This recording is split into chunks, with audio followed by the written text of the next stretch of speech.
Everyone, welcome again to Clear IAS channel. मेरा नाम है जया और आज मैं आपके सामने हिस्ट्री का फिर से एक टॉपिक लेके आई हूँ, संगम एज। बट टॉपिक स्टार्ट करने से पहले please like share this video, subscribe this channel and please मुझे कमेंट सेक्शन में बताइए कि आपको ये वीडियो कैसी लगी। एंड अगर आपको कोई भी डाउट हो देन प्लीज वो भी कमेंट सेक्शन में जरूर मेंशन करिएगा। Also please go check out Clear IAS website. वहां पे आपको comprehensive notes, video lectures, test series and जितने भी इंपॉर्टेंट रिसोर्सेस है, चाहे वो करंट अफेयर हो या वैल्यू एडेड मटेरियल हो, वो सब वहां पे अवेलेबल है। So go check out clearias.com। Clear IAS की वेबसाइट पे जाइए, उनके टेलीग्राम चैनल पे भी जाइए एंड क्लियर आईएएस का एक इंग्लिश चैनल है, प्लीज वहां पे भी जाके चेक करिए। आपको वहां पे बहुत अच्छे वीडियो लेक्चर्स मिलेंगे in English. So please go check out everything and please like, share and subscribe this channel. I am so sorry मैं आपके लिए वीडियो नहीं लेके आ पाई। इट्स जस्ट बिकॉज मैं थोड़ी सी बिजी हो गई थी। बट अभी मैं कंटिन्यू आपको वीडियोस लाके दूंगी एंड मैं वीकेंड्स पे आपके लिए वीडियोस लाऊंगी। वीकडेज पे आप अपना खुद से पढ़ो, वीकेंड्स पे हम वीडियोस देखेंगे, वीडियो से पढ़ेंगे। मैं वीकेंड्स पे आपके लिए वीडियो लाऊंगी। So I am so sorry for the inconvenience and everything, but अब से ऐसा कुछ भी नहीं होगा। एंड प्लीज कमेंट सेक्शन में बताइए कि आपको पिछली सारी वीडियोस कैसी लगी, आपको अच्छे से समझ में आ रहा है कॉन्सेप्ट की नहीं आ रहा है। प्लीज अपना फीडबैक शेयर करिए, बिकॉज अगर कुछ भी है कि नहीं समझ में आ रहा तो बताइए, तो मैं उसे इम्प्रूव करूंगी। अगर आपकी कोई डाउट है पिछले किसी भी वीडियो से लेके, सो वो भी लेके बताइए कमेंट सेक्शन में। एंड अगर आपको कोई और टॉपिक पढ़ना है सो प्लीज वो भी कमेंट सेक्शन में जरूर मेंशन करिए, सो मैं उस टॉपिक के ऊपर आपके लिए वीडियो लेके आऊँ। तो हमने हिस्ट्री में अभी तक एंशिएंट हिस्ट्री पढ़ी। हमने अभी तक एंशिएंट हिस्ट्री में क्या देखा है, हमने पूरा पहले तो हमने स्टोन एज देखा, उसके बाद हम आईवीसी पे आ गए। आईवीसी के बाद हम लोग क्या हो गया, हमारा वैदिक पीरियड चलता है, अर्ली वैदिक पीरियड, लेटर वैदिक पीरियड हमारा चलता है। फिर हम 16 महाजनपदास पे आते हैं। फिर हम लोग थोड़ा प्री मॉडर्न देखते हैं, फिर हम लोग मॉडर्न एम्पायर, फिर पोस्ट मॉडर्न हम देखते हैं। उसके बाद जब ये पोस्ट मॉडर्न हमारा चल रहा है, तभी साथ साथ मतलब जब मॉडर्न पीरियड्स हमारा चल रहा है तभी उसी में साउथ इंडिया में एम्पायर डेवलप्ड होते हैं, अलग अलग चोलास, पांड्यास, चेरास का। एंड वो जो साउथ इंडिया में उस टाइम का जो चल रहा था उसको हम संगम एज कहते हैं। अगर आप मॉडर्न मेरी वीडियो देखे है, मॉडर्न एम्पायर मॉडर्न एज वाली आपने अगर वीडियो देखी है, तो उसमें आपको मैंने बताया होगा कि जब उस साइड मगध में हमारे चंद्रगुप्त मौर्य हो गए, अशोक हो गए, सो उसी के कंटेम्प्रेरी में इधर चोला, पांड्यास, चेरास ये लोग भी डेवलप हो रहे थे। तो साउथ इंडिया में अलग ही पूरा डायनेस्टीज हमारी डेवलप हो रही थी। आई गेस लास्ट लेक्चर हमने जैनिज्म देखा था, बुद्धिज्म और Jainism. Guys Buddhism and Jainism से एज सच क्वेश्चंस बहुत ज्यादा नहीं आते, बट हाँ वो जो आपके मेन टर्मिनोलॉजी के क्वेश्चंस हो गए ना, वो आपके पूछ लिए जाते हैं। डेट से रिलेटेड क्वेश्चन उसके पूछ लिए जाते हैं। सो मैंने ऑल्दो मैं जब भी बताती हूँ तो मैं स्टार बना देती हूँ कि ये इंपॉर्टेंट है, ये इंपॉर्टेंट है। तो प्लीज उसमें जो स्टार बनाती हूँ ना मैं जहाँ पे, वो आप लोग का अच्छे से देखिएगा, उसको किसी जगह पे नोट डाउन कर लीजिए, बिकॉज उससे क्वेश्चंस आपके बन जाते हैं एंड उससे आए भी है क्वेश्चंस अगर आप देखोगे तो। सो वो उस पे प्लीज ज्यादा फोकस करिएगा जहाँ पे स्टार बनाया हुआ रहता है। सो इस संगम एज में भी हम क्या देखने वाले हैं, जैसे हम स्टार्टिंग से हम देख रहे हैं कि कौन कौन सी डायनेस्टीज हो गई, मतलब क्रोनोलॉजीज हमारे जो भी हो गए। उसके बाद इंपॉर्टेंट हमारे जो इंपॉर्टेंट जितने भी रूलर्स होंगे हम संगम एज में, हम वो देखेंगे। देन हम लोग क्या देखने वाले हैं कि प्रोसेस ऑफ चेंज कैसा है, मींस एडमिनिस्ट्रेशन में क्या डिफरेंस आ रहा है। सो वो हम देखेंगे विद टाइम कैसा एडमिनिस्ट्रेशन उनका डिफर हो रहा है, या इकोनॉमी कैसे डिफर हो रही है, सोसाइटी कैसे डेवलप हो रही है। सो वो हो गया। देन टर्मिनोलॉजी का क्वेश्चन हो गया। देन हमारे साइट्स का क्वेश्चन हो गया, जो इंपॉर्टेंट साइट्स हमारी बन जाती हैं, पोर्ट सिटीज स्पेशली जो हो गई, तो वो सारी चीजें हम इसमें देखने वाले हैं। कुछ अगर डेट्स वेट्स अगर इंपॉर्टेंट होगी तो वो मैं आपको बता दूंगी। सो ये सारे क्वेश्चंस हम संगम एज में भी हम इसी टॉपिक के आसपास ही सब कुछ पूरा कवर करेंगे, इन डिटेल हम कवर करने वाले हैं। ओके, जैसे हम मॉडर्न पोस्ट मॉडर्न इन सब में कवर किए हैं ना, हम ये इसमें भी कवर करने वाले हैं प्रॉपरली।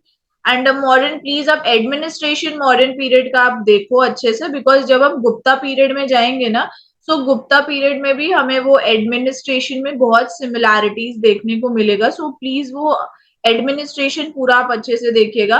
फिर जब हमारे इधर फॉरेन इन्वेजन, हमारे साकास, सिंथियास, पार्थियंस ये लोग जब आते हैं, सो उसमें भी हमें थोड़ा सा एडमिनिस्ट्रेशन का हमें सिमिलैरिटी दिखेगा। तो सबका एडमिनिस्ट्रेशन हो गया, इकोनॉमी हो गया, पॉलिटिकल स्ट्रक्चर हो गया हमारा, एंड उसके बाद हमारा जो सोसाइटी हो गई ना, उन सब पे प्लीज अच्छे से हर एक पीरियड, हर एक डायनेस्टी का देखो। इज जस्ट बिकॉज वो कैसे डेवलप हो रहा है, इवॉल्व हो रहा है, हमें वो देख के चलना है, क्योंकि मेंस में ना क्वेश्चंस ऐसे ही बनते हैं। सो उस पे हमें ज्यादा ध्यान देके चलना है। ओके, तो ये इंपॉर्टेंट चीजें प्लीज ध्यान में रखो, याद रखो, नोट डाउन कर लो कहीं पे, एंड उसके ही अराउंड आप अपना प्लीज पूरा प्रिपरेशन करो, बिकॉज वो इंपॉर्टेंट है। So now let's start the Sangam age. The neolithic phase of south India was succeeded by the megalithic culture which was followed by the Sangam age.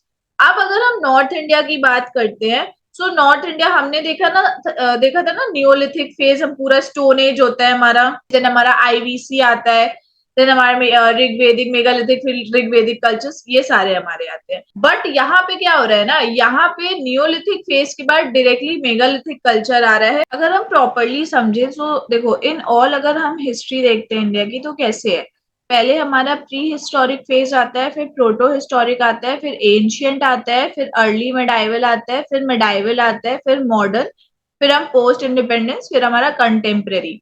सो ये हमारे फेजेस हो जाते हैं, जिसमें अगर हम प्री हिस्टोरिक की बात करें तो उसमें आर्कोलॉजिकल एविडेंस है, लिटरेरी एविडेंस नहीं है। ओके, अगर हम प्रोटो की बात करें तो उसमें आर्कोलॉजिकल एविडेंस है, लिटरेरी एविडेंस भी है, बट हम पढ़ नहीं पाते। और एंशियंट में हमें प्रॉपरली, जैसे हम देख ही रहे हैं कि हमें प्रॉपरली आर्कोलॉजिकल और लिटरेरी सोर्सेस है, उसको कभी कुछ कुछ हम डिसाइफर भी कर लेते हैं।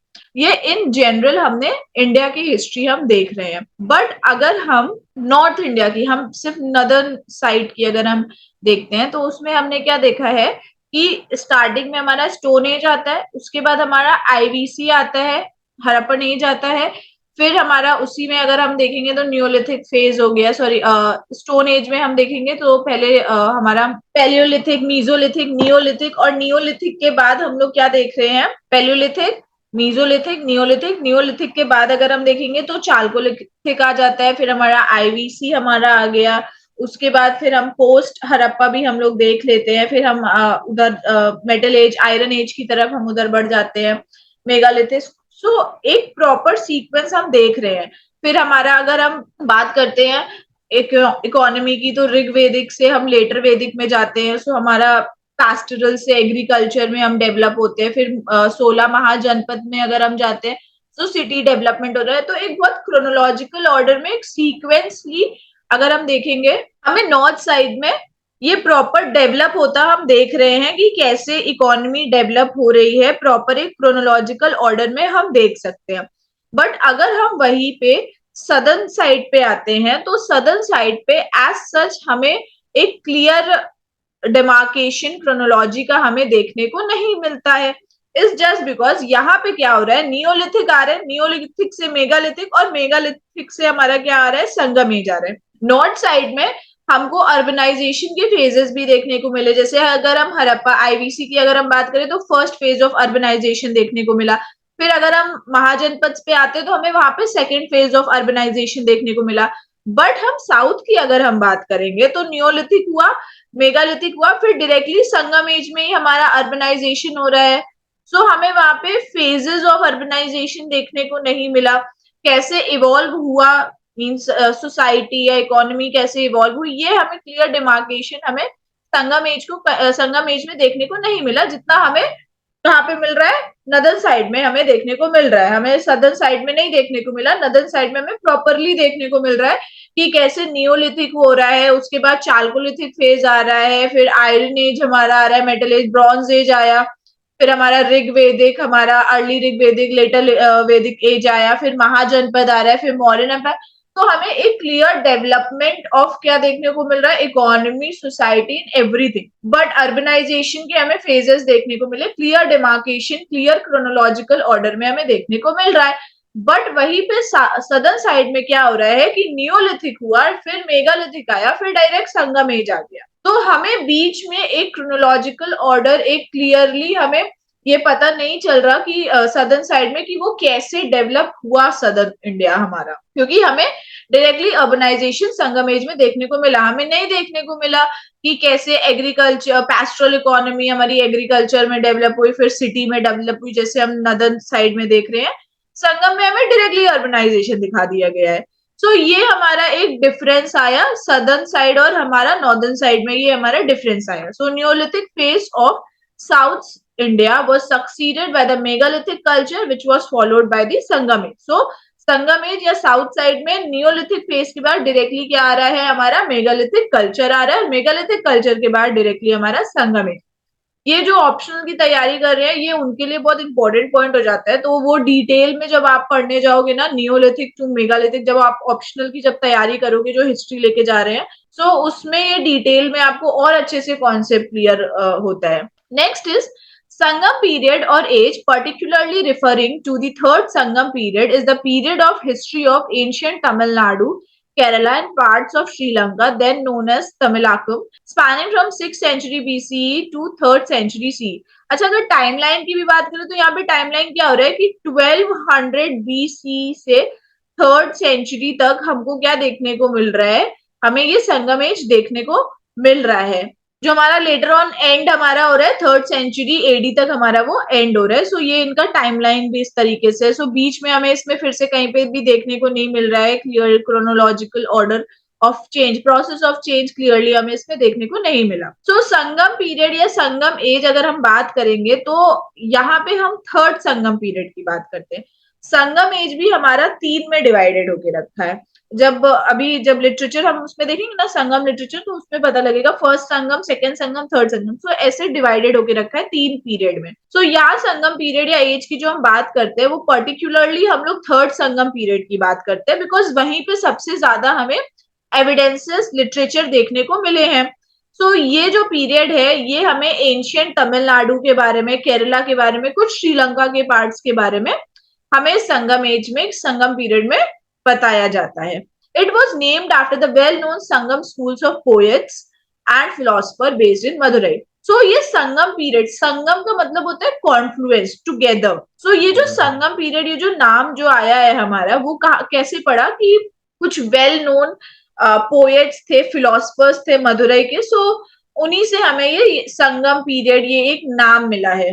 अगर हम साउथ इंडिया के संगम पीरियड की अगर हम बात करते हैं, सो इसमें मेन कौन कौन सा आते हैं, चेरा आते हैं, चोल आते हैं, पांड्या आते हैं. सो ये हमारे साउथ इंडिया साइड में हमारे ये प्रॉपरली 3 हमें बड़ी डायनेस्टीज हमें देखने को मिलती है. फिर ऊपर हमारे आंध्र वाला आता है और फिर हमारा अगर देखेंगे तो कलिंग वाला यहाँ पे ऊपर के साइड हमें ये कलिंग डायनेस्टी जो हमें देखने को मिलती है. सो इनका मेन क्या था कि इन्हें वेस्ट और ईस्ट ये दोनों उन्होंने एक्वायर करना था. सो दैट क्या हो जाएगा, इनके पास पूरा ये ईस्ट टू वेस्ट वाला, इस साइड वो रोमन एम्पायर के साथ वो ट्रेड करो, इधर आप जा सकते हो साउथ ईस्ट एशिया के साथ ट्रेड करो, म्यांमार हो गया, श्रीलंका हो गया, देन बंगाल हो गया. सो ट्रेडिंग, सो ये ट्रेडिंग पोर्ट्स ये दोनों काफी इंपॉर्टेंट थे, बिकॉज अगर किसी ने ईस्ट और वेस्ट ट्रेडिंग पोर्ट्स एक्वायर कर लिया तो उनका ट्रेड काफी अच्छा हो जाएगा.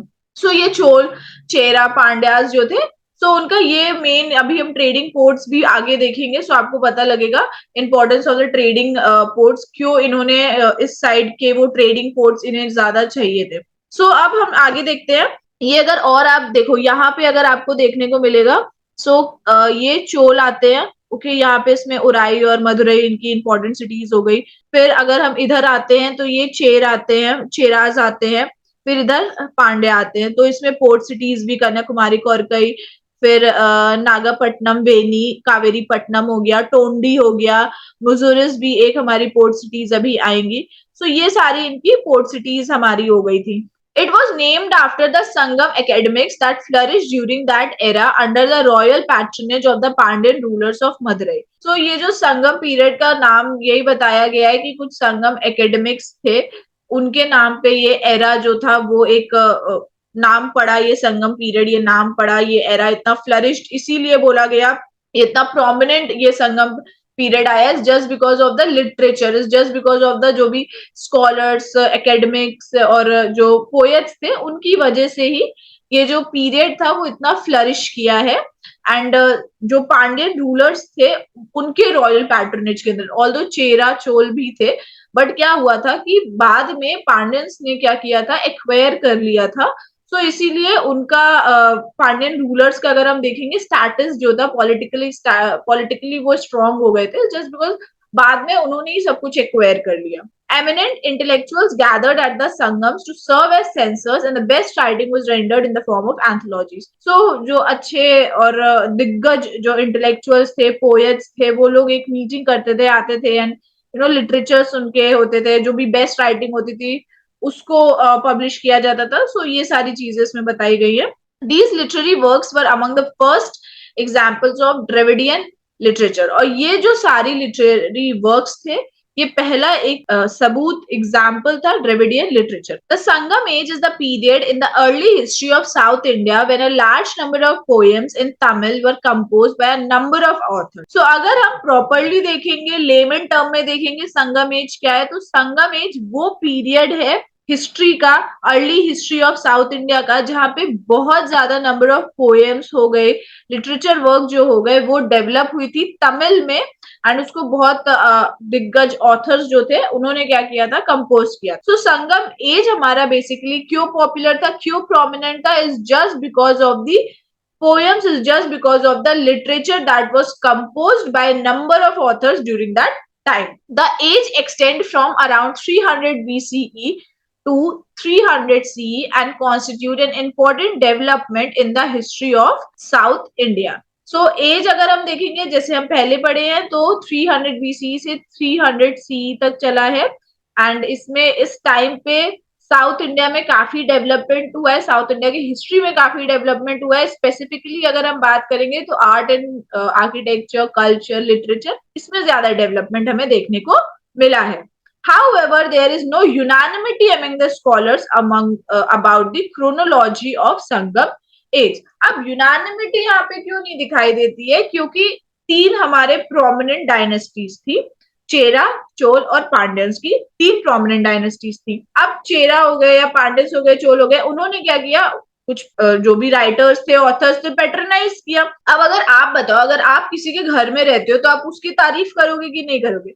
तो सेम वही था कि जो ऑथर्स जो थे, जिनको जिन जिन किंग ने पैट्रनाइज किया था, उन्होंने उन्हीं के बारे में ज्यादा लिखा था, उन्हीं के बारे में ज्यादा बताया था।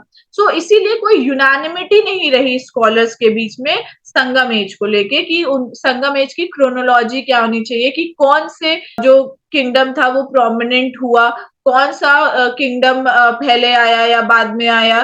तो कोई एक स्पेसिफिक क्रोनोलॉजी नहीं थी, जस्ट बिकॉज क्यों नहीं थी, क्योंकि जो स्कॉलर्स थे उनको जिन जिन किंग्स ने पैट्रनाइज किया, उन्होंने उन्हीं के बारे में अच्छा अच्छा लिखा।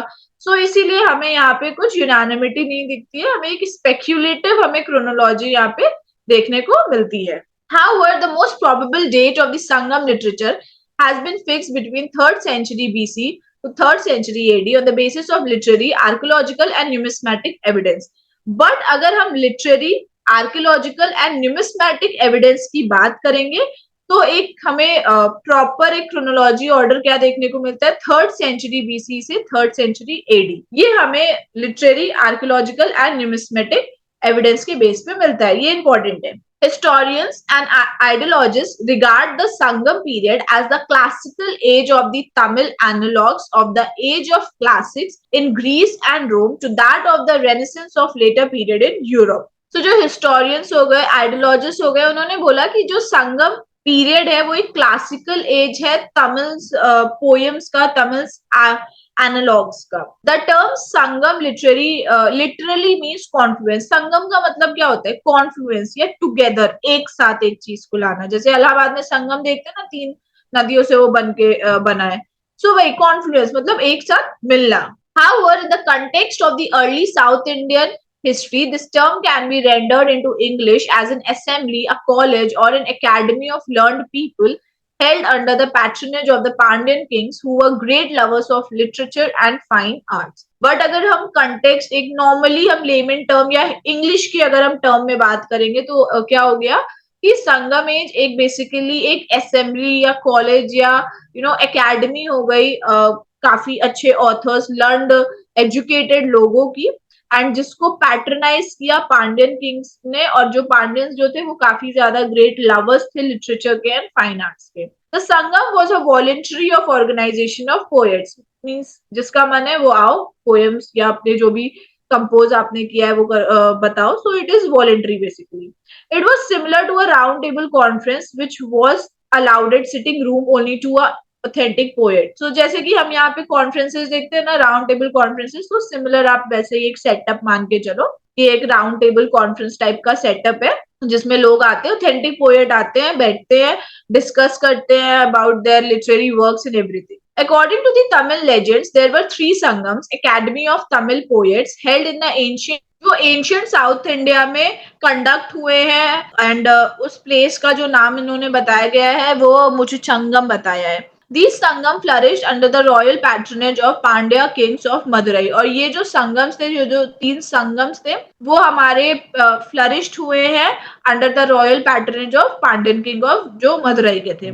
तो अगर हम तीन संगम की बात करें तो पहला संगम क्या है? The first Sangam held at the Madurai was attended by gods and legendary sages, but no literary work of this Sangam was available. तो अगर हम पहले संगम की बात करेंगे तो जो पहला संगम था वो मदुरई में हुआ था एंड ये बोला जाता है कि उसमें जो लेजेंडरी जो सेजेस थे, जो गॉड्स थे, उन्होंने वो पहले संगम को अटेंड किया था.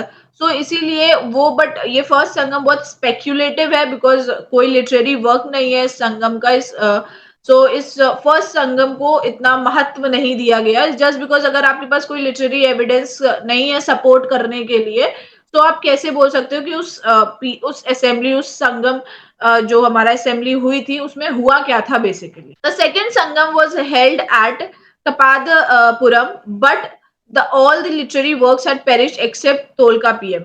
तो जो सेकंड संगम की बात करेंगे वो कहाँ पे हुआ था? वो कपादपुरम में हुआ था. ये सब बहुत इंपॉर्टेंट है, प्लीज याद रखिएगा. इस टाइम के भी जितने भी लिटरेरी वर्क्स थे वो सब खत्म हो गए, पेरिस्ड हो गए. बस एक ही लिटरेरी वर्क बचा है जिसको तोलका पीएम बोला गया है.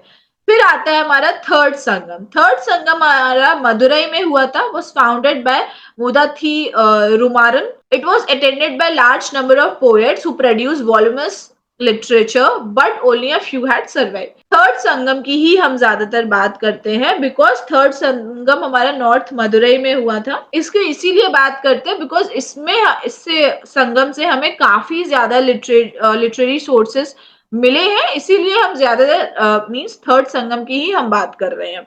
जैसे कि अगर हम देखेंगे तो एटू गई या पट्टू पट्टू हो गई या पत्नी नेकी हो गया.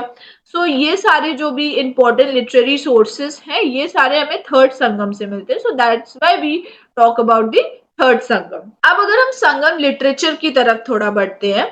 So as mentioned earlier, the Sangam works contain mines of information for the study of early history of Tamilakam. So संगम जो लिटरेचर है उसमें हमें काफी ज्यादा इंफॉर्मेशन देखने को मिलती है about the early history of the south India. They reflect the matter of great historical importance. इस संगम लिटरेचर से ही हमको देखने को मिलते हैं अलग अलग डायनेस्टीज जो उस टाइम पे साउथ इंडिया में थी. The Sangam literature includes Tolkappiyam, Ettuthogai, Pattuppattu, Pathinenkilkanakku and two epics name Silappatikaram and Manimekalai. ये सारे एपिक्स और लिटरेचर हमें इस संगम पीरियड में देखने को मिलते हैं. Tolkappiyam was authored by Tolkappiyar. It is considered as the earliest of Tamil literary work. जो तोलका पीएम है इसको तोलका पीआर ने बनाई है, लिखी है एंड ये अर्लीस्ट तमिल लिटरेरी वर्क है. Though it is a work on Tamil grammar, but it also provides insights on political and socio-economic conditions of that time. ये तमिल ग्रामर है बट इस तोलका पीएम में हमको काफी ज्यादा कुछ पता लगता है उस टाइम का पॉलिटिकल और सोशियो इकोनॉमिक कंडीशन के बारे में. It is divided into 3 major parts और ये 3 मेजर पार्ट्स में डिवाइडेड है एंड हर एक पार्ट में क्या है 9 ईयर्स है या सब पार्ट्स है. ये तमिल लिटरेचर है, ये हमारा पीछे तमिल कुछ में लिखा गया तमिल लिटरेचर में, ये एक स्कल्पचर्स है. Modern scholarship use the term Sangam literature for only those works in verse. Prose is of much later origin, which are comprised in the Etutugai 8 collection, Patupatu 10 songs, and Patninekil Kanuki the 18 minor works, which are just to have been produced in that order during the period. अगर हम third Sangam की बात करेंगे उसमें हमें 3 major literature देखने को मिले हैं एंड ये इसी सीक्वेंस में है, जैसे पहले एतुतु गई आया, फिर पटु पटु आया, फिर पटिनेनकिल कन्नाकू आया। सो ये तीनों जो है ये इसी सीक्वेंस, इसी ऑर्डर में ही प्रोड्यूस हुए हैं। एतुतु गई कंसिस्ट ऑफ 8 वर्क्स। एतुतु गई में 8 वर्क्स है, 8 एंथोलॉजीज हैं बेसिकली ये। सो कौन कौन सी है? Ainkurunuru Natrinai, then Agananuru, then Purananuru, then Kurunthogai, Kalithogai, Paripadal and Pathitrupathu. So ये एत्तुगई की ये 8 वर्क कंसिस्ट करते हैं, तो ये 8 वर्क्स हैं। देन पट्टू पट्टू देखते हैं। पट्टू पट्टू या फिर 10 एडल्ट इसमें आते हैं, या 10 वर्क्स इसमें आते हैं, 10 सब पार्ट्स में ये डिवाइडेड है। First is Thirumurugarruppadai, then Porunararruppadai, then Sirupanarruppadai, then Perumpanarruppadai, Mullaippattu, Nedunalvadai, then Maduraikkanchi, then Kurinjippattu, then Pattinappalai and मलाई पडु कदम। सो ये पट्टू पट्टू की है। सी पूरे आपको नेम्स नहीं याद रखने हैं आपके, अगर आप ऑप्शनल नहीं ले रहे हो तो नेम्स नहीं याद रखना है पूरा। एंड प्लस ये अगर ये क्वेश्चंस अगर आते भी हैं तो जो आपके साउथ साइड के जो भी पीसीएस की तैयारी कर रहे हैं ना, सो उनके लिए ये थोड़ा इंपॉर्टेंट हो जाता है, उसमें ये क्वेश्चंस आता है। बाकी इन ऑल यूपीएससी में क्वेश्चंस नहीं आता कि आपके पट्टू पट्टू के आपके 10 वर्क्स आपको दे दिए गए, अब बताओ, ये नहीं आता इतना। जब अगर वो काफी ज्यादा ही यूपीएससी वालों ने डिफिकल्ट पेपर उन्हें बनाना है, पास नहीं करना है, तो पूछ लेंगे, बट वैसे नहीं पूछेंगे। बट अगर आप साउथ साइड के पीसीएस की तैयारी कर रहे हो तो उसके लिए आपको ये 10 एडल्ट आपको ये याद रखने पड़ेंगे। Both Ettuthogai and Pattuppattu were divided into 2 main groups, Aham, love and Puram valour. So जो एतुतुगई हो गई, पट्टू पट्टू हो गए, सो ये 2 मेन ग्रुप्स में डिवाइडेड है। एक है अहम मीन्स लव एंड दूसरा पुरम वेल्लोर मीन्स वॉर। सो कुछ जो पार्ट्स हैं उसमें लव के बारे में, रोमांटिक पोएम्स या स्टोरीज हो गई, फिर कुछ पुरम वेलोर, कुछ वॉर पोएम्स या वॉर स्टोरीज हो गई। सो ये एतुतुगई और पट्टू पट्टू ऐसे 2 पार्ट्स में डिवाइडेड है। ये फिर से इंपॉर्टेंट हो गया।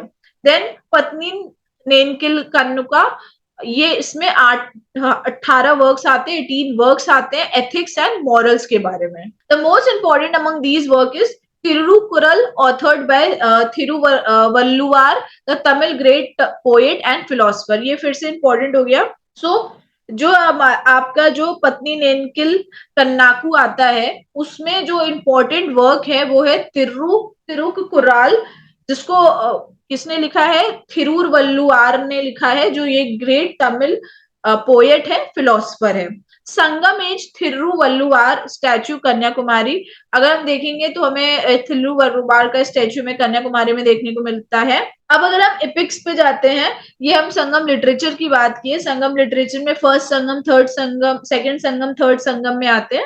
फर्स्ट संगम में बेसिकली ज्यादा एविडेंस नहीं है, बिल्कुल ही एविडेंस नहीं है। सेकंड में हमें एविडेंस देखने को मिलता है, जिसमें सिर्फ तोलका पीएम देखने को मिलता है। थर्ड संगम में हमें 3 लिटरेरी वर्क्स देखने को मिले हैं।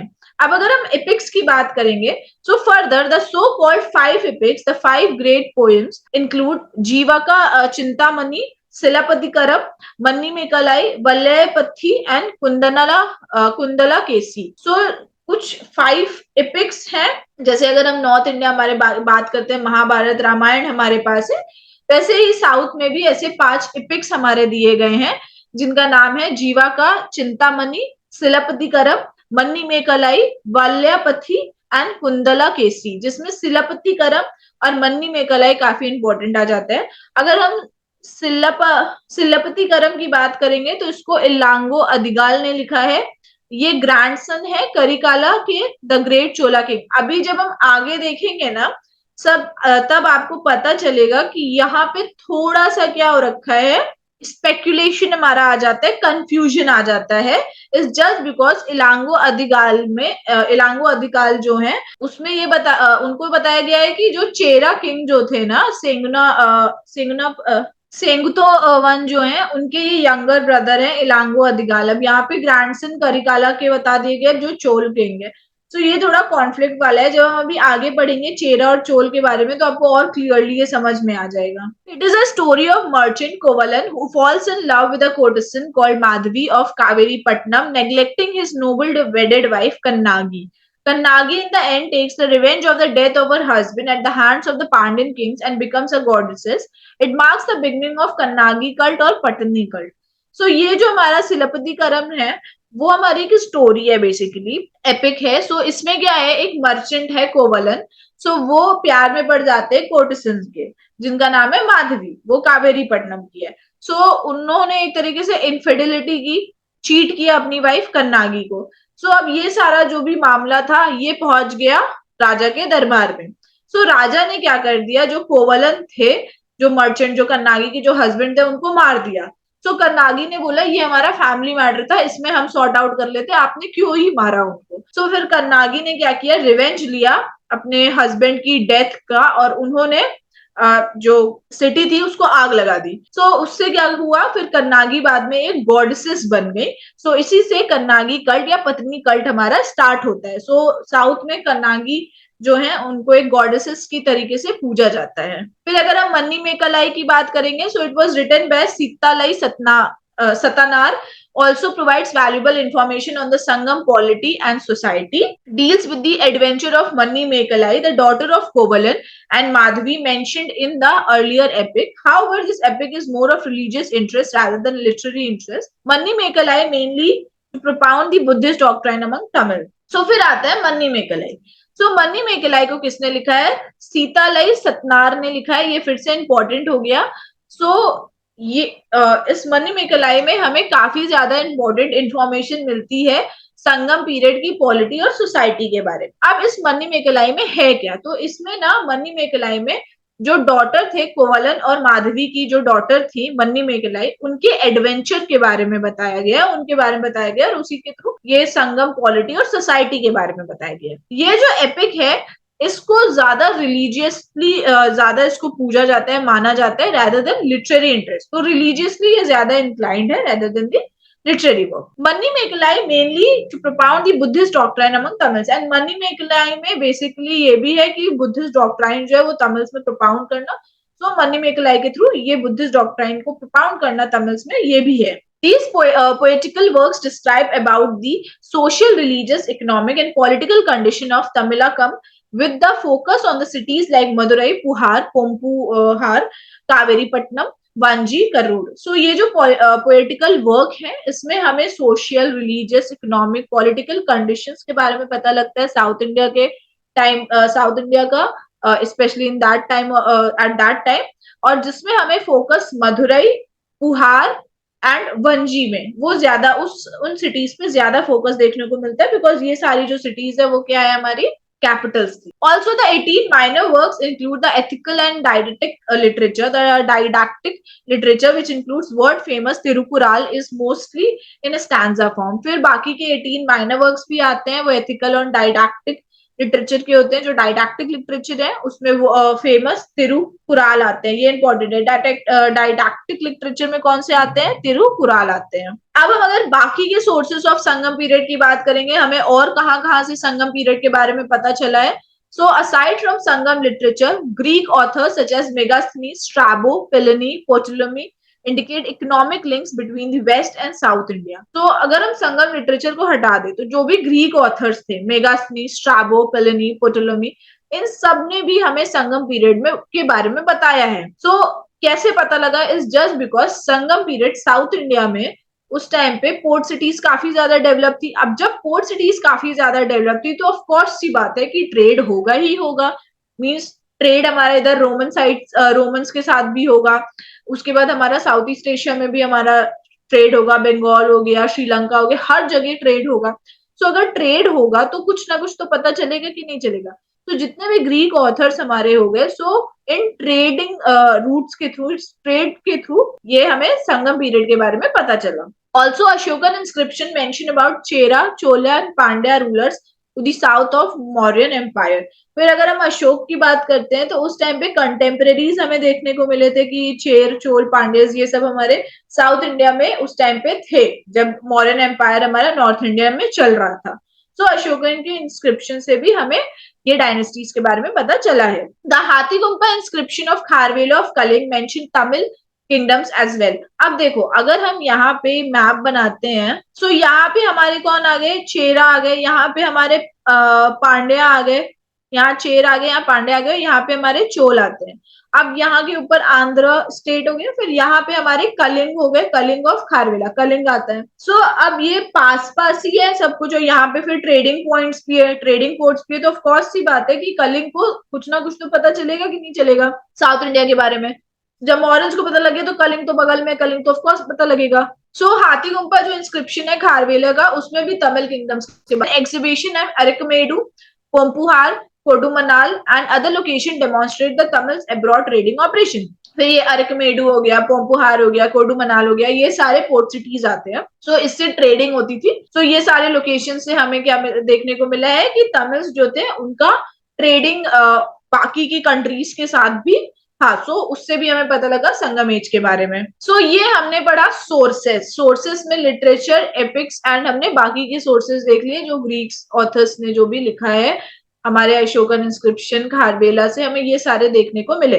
अब अगर हम आते हैं पॉलिटिकल हिस्ट्री की तरफ, अगर हम so the area lying to the south of the river Krishna and Tungabhadra is called south India.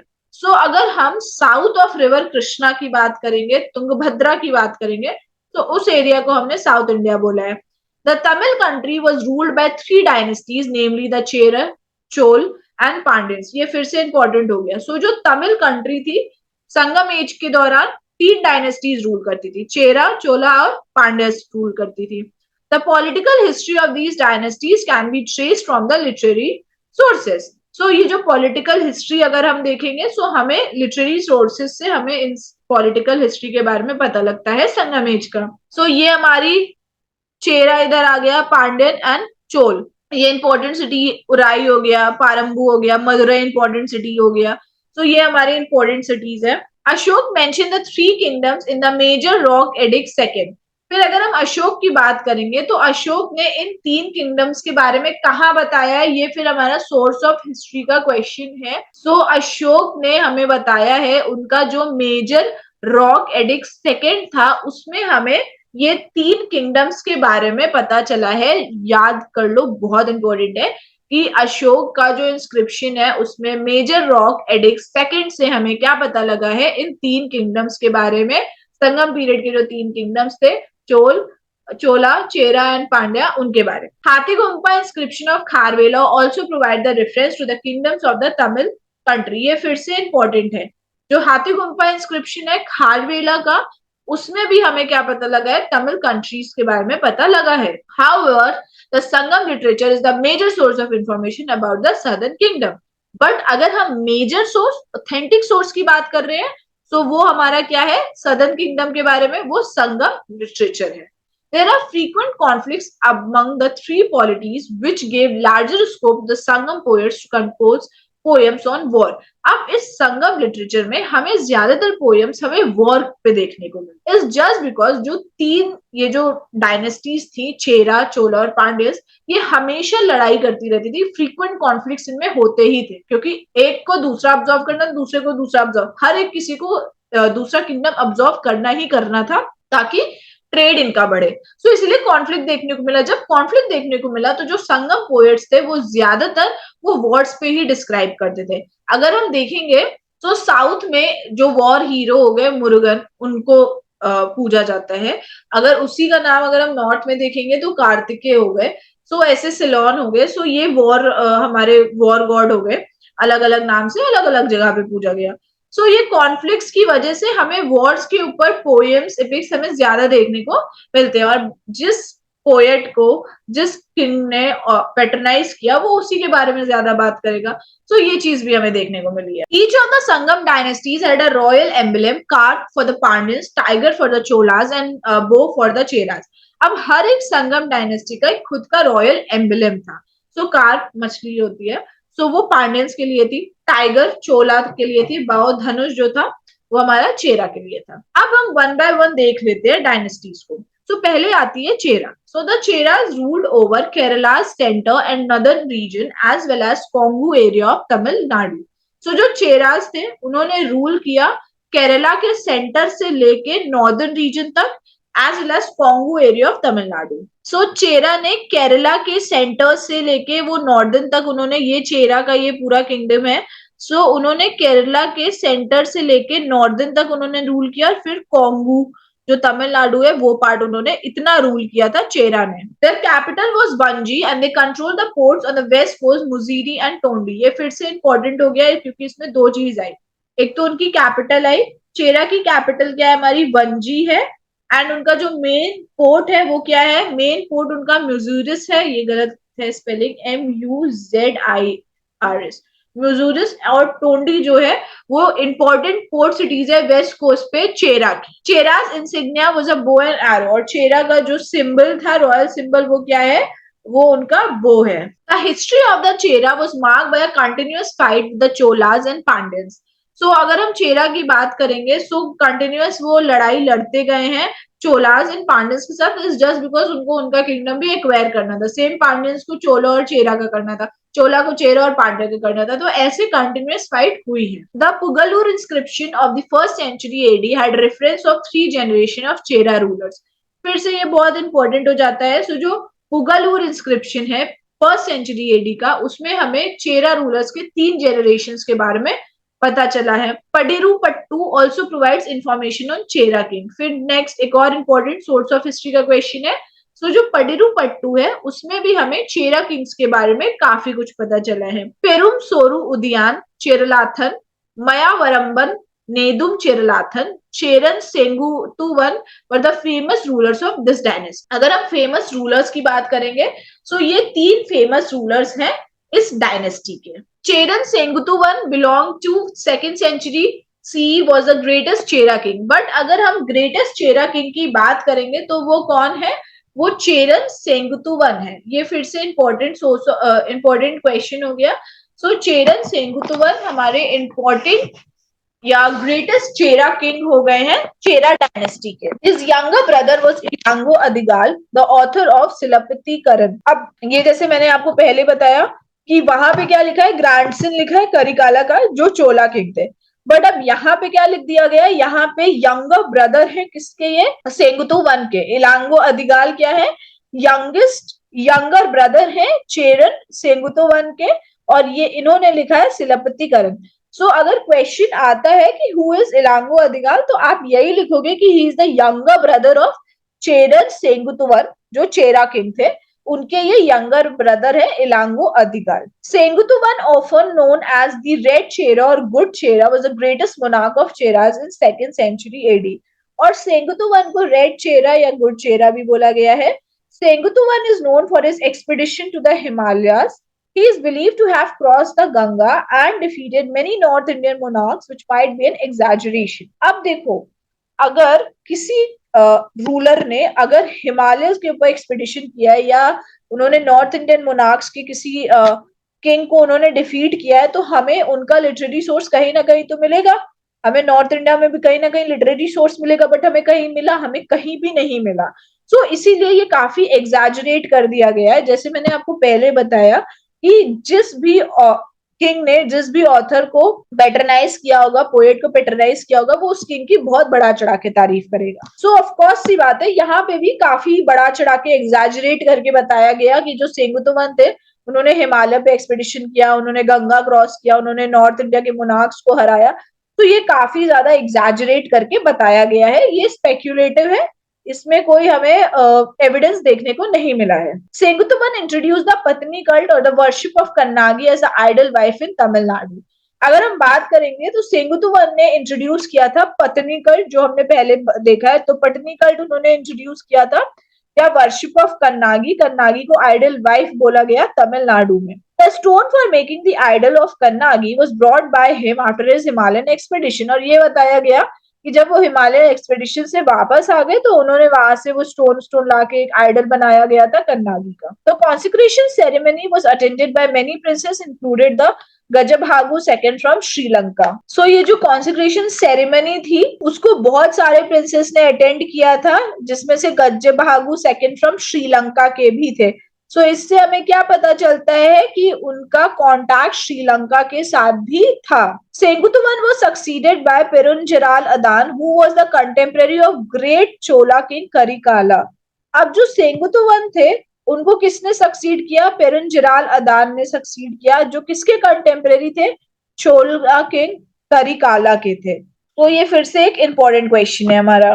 Chera power decline after second century BC, और जो चेरा पावर थी वो कम होती गई after the second century BC. सब में एक ही इंपॉर्टेंट रीजन हो जाता है डिक्लाइन का, क्योंकि अच्छे रूलर्स, एबल रूलर्स नहीं आए। The Chera are known for their liberal patronage to Tamil poets and the promotion of trade with Roman. जो चेरास थे उन्होंने पेट्रोनाइज किया है तमिल पोएट्स को, एंड उन्होंने ट्रेड भी प्रमोट किया रोमन्स के साथ, क्योंकि उनके पास वेस्टर्न कोस्ट था, टोंडी और म्यूजिरस था पोर्ट्स में। सो रोमन्स के साथ उनका ट्रेड काफी ज्यादा इजी हो गया था। Muziris in particular was the centre of Indo Roman trade, और जो म्यूजिरस था वो पर्टिकुलरली बहुत इंपॉर्टेंट सेंटर हमारा बना इंडो रोमन ट्रेड का। तो अगर हम रोमन एम्पायर के साथ सबसे ज्यादा ट्रेड अगर हम देखेंगे साउथ इंडिया में, तो वो चेरा ने ही फ्लरिश किया, जस्ट बिकॉज उनके पास टोंडी और मिजोरिस वेस्ट कोस्ट का इंपॉर्टेंट ट्रेडिंग पॉइंट्स, उनके पास पोर्ट्स थे। नेक्स्ट अब हम आते हैं चोल पे। ये हमने चेरा पढ़ा, अब हम चोला पे आते हैं। The Chola kingdom of Sangam period extended from the modern Tiruchi district to southern Andhra Pradesh. जो चोला किंगडम है संगम पीरियड का, वो एक्सटेंड हुआ है मॉडर्न तिरुचि डिस्ट्रिक्ट से सदर्न आंध्र प्रदेश तक। सो अगर हम देखेंगे चोला किंग की अगर हम बात करेंगे, सो वो ये हमारा इधर इतना हमारा चोला किंग आता है, चोला एम्पायर हमारा इतना आता है। सो ये मॉडर्न जो तिरुचि डिस्ट्रिक्ट है वहां से लेके सदर्न आंध्र प्रदेश तक ये फैला हुआ है। Their capital was first located at Urayur, famous for cotton trade, and then shifted to Puhar. तो इनकी दो कैपिटल है। चोलास की कितनी कैपिटल हो गई हमारी? दो कैपिटल है। पहली इनकी थी उरायूर, जो फेमस कॉटन ट्रेड का था, वहां से कॉटन ट्रेड काफी ज्यादा होता था। और उसके बाद कौन सी कैपिटल हो गई? पुहार हो गई। ये दो इंपॉर्टेंट है। It is believe that in the middle of second century BC a Chola king name Elara conquered Sri Lanka and ruled over it.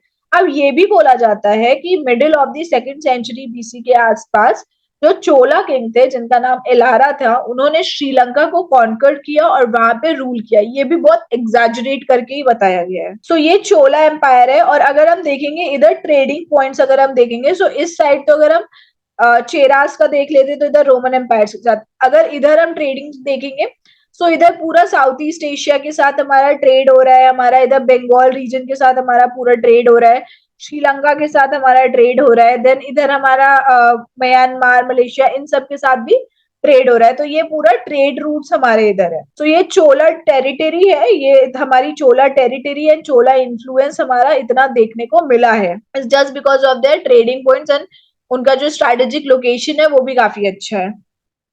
The insignia of Chola was tiger, और अगर हम एम्बलम की बात करेंगे तो टाइगर उनका एम्बलम है। However, a clear history of Chola begins in the 2nd century CE with the famous king and great warrior Karikala. But अगर हम हिस्ट्री की बात करेंगे कि चोला किंग की रियल हिस्ट्री क्रोनोलॉजी कहाँ से स्टार्ट हुआ, उनका अगर हम देखेंगे राज्य पाठ कहाँ से स्टार्ट हुआ, तो वो फेमस किंग और ग्रेट वॉरियर जो करिकाला थे उनके उससे स्टार्ट हुआ।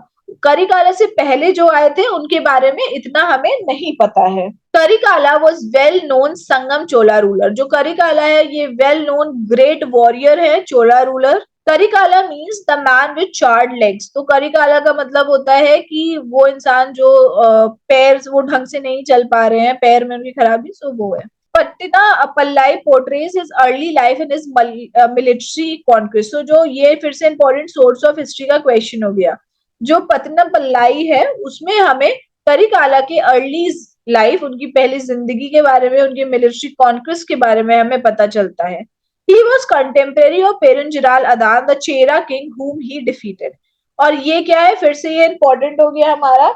सो ये कंटेम्परेरी थे पेरुंजिराल अदान के। पेरुंजिराल चेरा किंग थे और पेरुंजिराल अदान को इसने डिफीट कर दिया था, करिकाला ने डिफीट किया। फिर उन्होंने जब करिकाला ने पेरुंजिराल को डिफीट किया तब उन्होंने चेरा एम्पायर को भी क्या कर लिया? एब्जॉर्ब कर लिया था। फिर बाद में पांड्या आए, पांड्या ने फिर चोला को एक्वायर कर लिया, तो पांड्या राज किए। इन द बैटल ऑफ वेनी, फिर से ये इंपॉर्टेंट एक सोर्स ऑफ हिस्ट्री का क्वेश्चन है।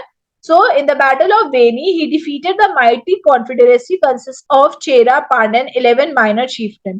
So ये बोला जाता है कि एक बैटल ऑफ वेनी हुई थी और बैटल ऑफ वेनी में उन्होंने किसको डिफीट किया? चेरा को। एक कॉन्फेडरेसी फॉर्म हुई थी चेरा, पांडर, 11 माइनर चीफ्टेंस के बीच में एक कॉन्फेडरेसी फॉर्म हुई थी। तो उसी को किसने डिफीट कर दिया था? करिकाला ने डिफीट किया था बैटल ऑफ वेनी में। तो याद रखिएगा बैटल ऑफ वेनी, उसमें कौन कौन शामिल थे? एक साइड तो थे हमारे चोला किंग, कौन थे? करिकाला थे। करिकाला वर्सेस, अगर हम करिकाला वर्सेस की बात करेंगे तो कौन थे? चेरा, पांड्या एंड 11 माइनर चीफटेंस, जिसमें जीत किसकी हुई थी? चोला किंग करिकाला की हुई थी बैटल ऑफ वेनी में। Many Sangam poetry reference this occurrence. So बहुत सारी संगम पोएट्री है जिसमें हमें इस बैटल के बारे में, बैटल ऑफ वेनी के बारे में पता चलता है। Another significant fight fought by him was वही परंदलाई, इन विच 9 एनिमी चिeftains सरेंडर्ड बिफोर हिम।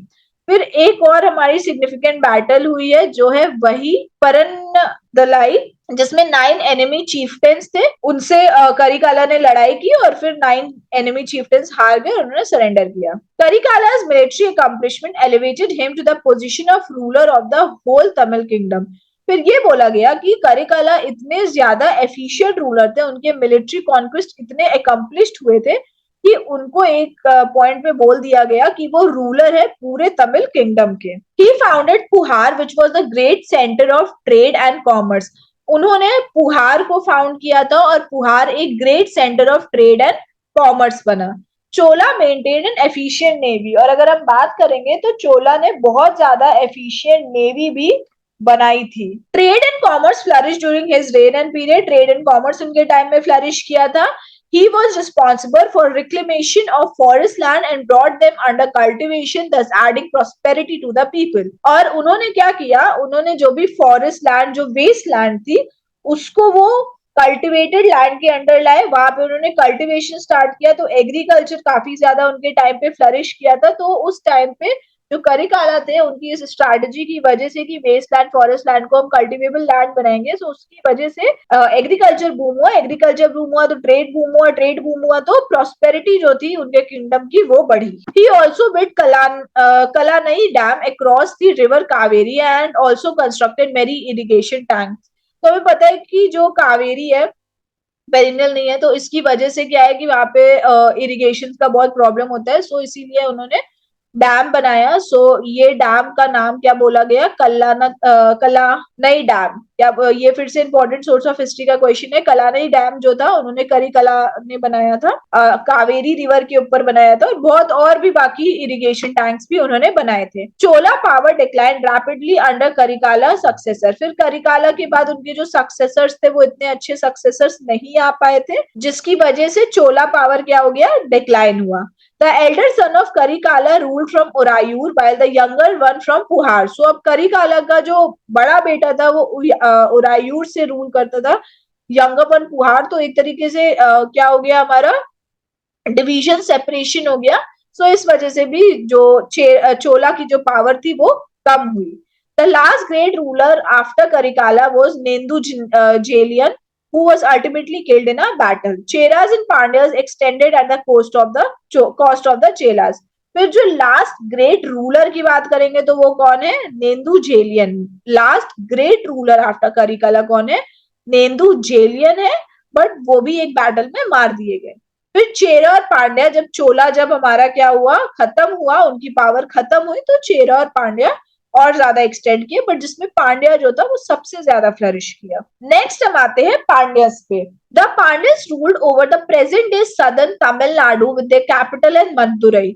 सो जो पांड्यस थे उन्होंने रूल किया कहाँ पे? सदर्न तमिलनाडु पे उन्होंने रूल किया, और उनकी कैपिटल क्या बनी? मदुरई बनी। ये फिर से इंपॉर्टेंट है। The Pandyas are famous for patronizing poets and scholars of Tamil Sangams. Their insignia was the car. So जो पांड्यंस थे वो काफी ज्यादा फेमस थे। किस लिए वो ज्यादा फेमस थे? क्योंकि उन्होंने बहुत सारे पोएट्स, बहुत सारे स्कॉलर्स जो थे उन्हें पेट्रोनाइज किया तमिल संगम्स के। और उनका अगर एम्बलम की बात करेंगे तो कार उनका एम्बलम है। The earliest king of Pandyan dynasty were Nediyon, Palyagasalai, Mudukudumi, Peruvaludhi and मुदाथी रुमारन।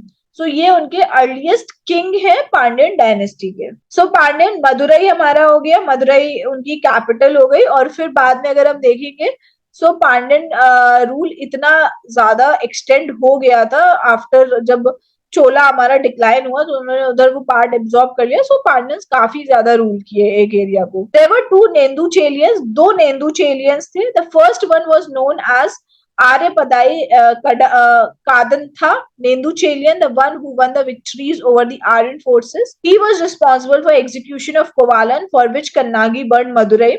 The other was Talayanga Natu Cheruvan Nenduchelian. He won the war of Talayalanganam. So दो नेंदुचेलियंस हैं। सो पहले को बोला गया आर्यपडाई कडनाथा नेंदुचेलियन। सो इन्होंने जो आर्यन फोर्सेस के जो अगेंस्ट जो था वॉर लड़ा था, तो वो उन्होंने जीती थी।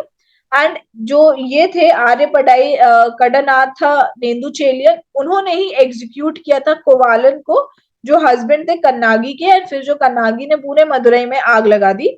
सो इस पांड्यन किंग जो थे इनकी वजह से ये हुआ था। दूसरे आते हैं तलैया लंगनाटू चेरुवेंद्र नेंदुचेलियम। तो इन्होंने एक वॉर जीती थी ऑफ तलैया लंगनम, ये वॉर उन्होंने जीती, तो ये नाम पड़ा उनका। ही प्रेस्ड बाय नकीरार एंड मंगुडी मरुथनार। सो कुछ ये स्कॉलर्स हैं, सो उसी से उन्होंने इनको प्रेस किया। He wore this title after defeating his enemy at the Battle of Talayanganam, which took place in Tanjore district. फिर से ये important आ जाता है, तो उन्होंने ये बैटल जीती थी जो तंजौर डिस्ट्रिक्ट में हुई थी। By this victory, Nenduchelian gained control over the entire Tamil Nadu. फिर जब उन्होंने ये तंजौर डिस्ट्रिक्ट में ये बैटल हुई थी, बैटल ऑफ तलैयांगनम, सो उसके बाद क्या हुआ था, जो नेंदुचेलियन थे उन्होंने पूरे तमिलनाडु पे उनका एक तरीके से कंट्रोल हो गया था, बिकॉज उन्होंने आसपास को जो भी मेजर डिस्ट्रिक्ट्स, मेजर सिटीज थे, वो उन्होंने एब्जॉर्ब कर लिया। The Pandyan rule during the Sangam age began to decline due to the invasion of Kalabhras. फिर हमारा जो संगम एज डिक्लाइन हुआ, जो पांड्यन रूल डिक्लाइन हुआ during the Sangam age, so वो कब हुआ, जब कालभ्रास का इन्वेजन हुआ। Mangudi Maruthanar Maduraikkanchi portrays the socio economic statue of the Pandyan nation, particularly booming harbour of Korkai. So एक हमारा लिटरेरी वर्क है मंगुडी मरुथनार्स का मदुरई कांजी, उसमें हमें सोशियो इकोनॉमिक स्टेटस देखने को मिलता है पांड्यन नेशन का, पर्टिकुलरली जो उनका पोर्ट सिटी था कोरकाई, उसके बारे में हमें इसमें देखने को मिल जाता है। The last famous Pandyan king was Ugra Peruvaludhi. फिर अगर हम लास्ट फेमस पांड्यन किंग की बात करेंगे तो वो कौन है, उगीरा पेरुवलुधी है।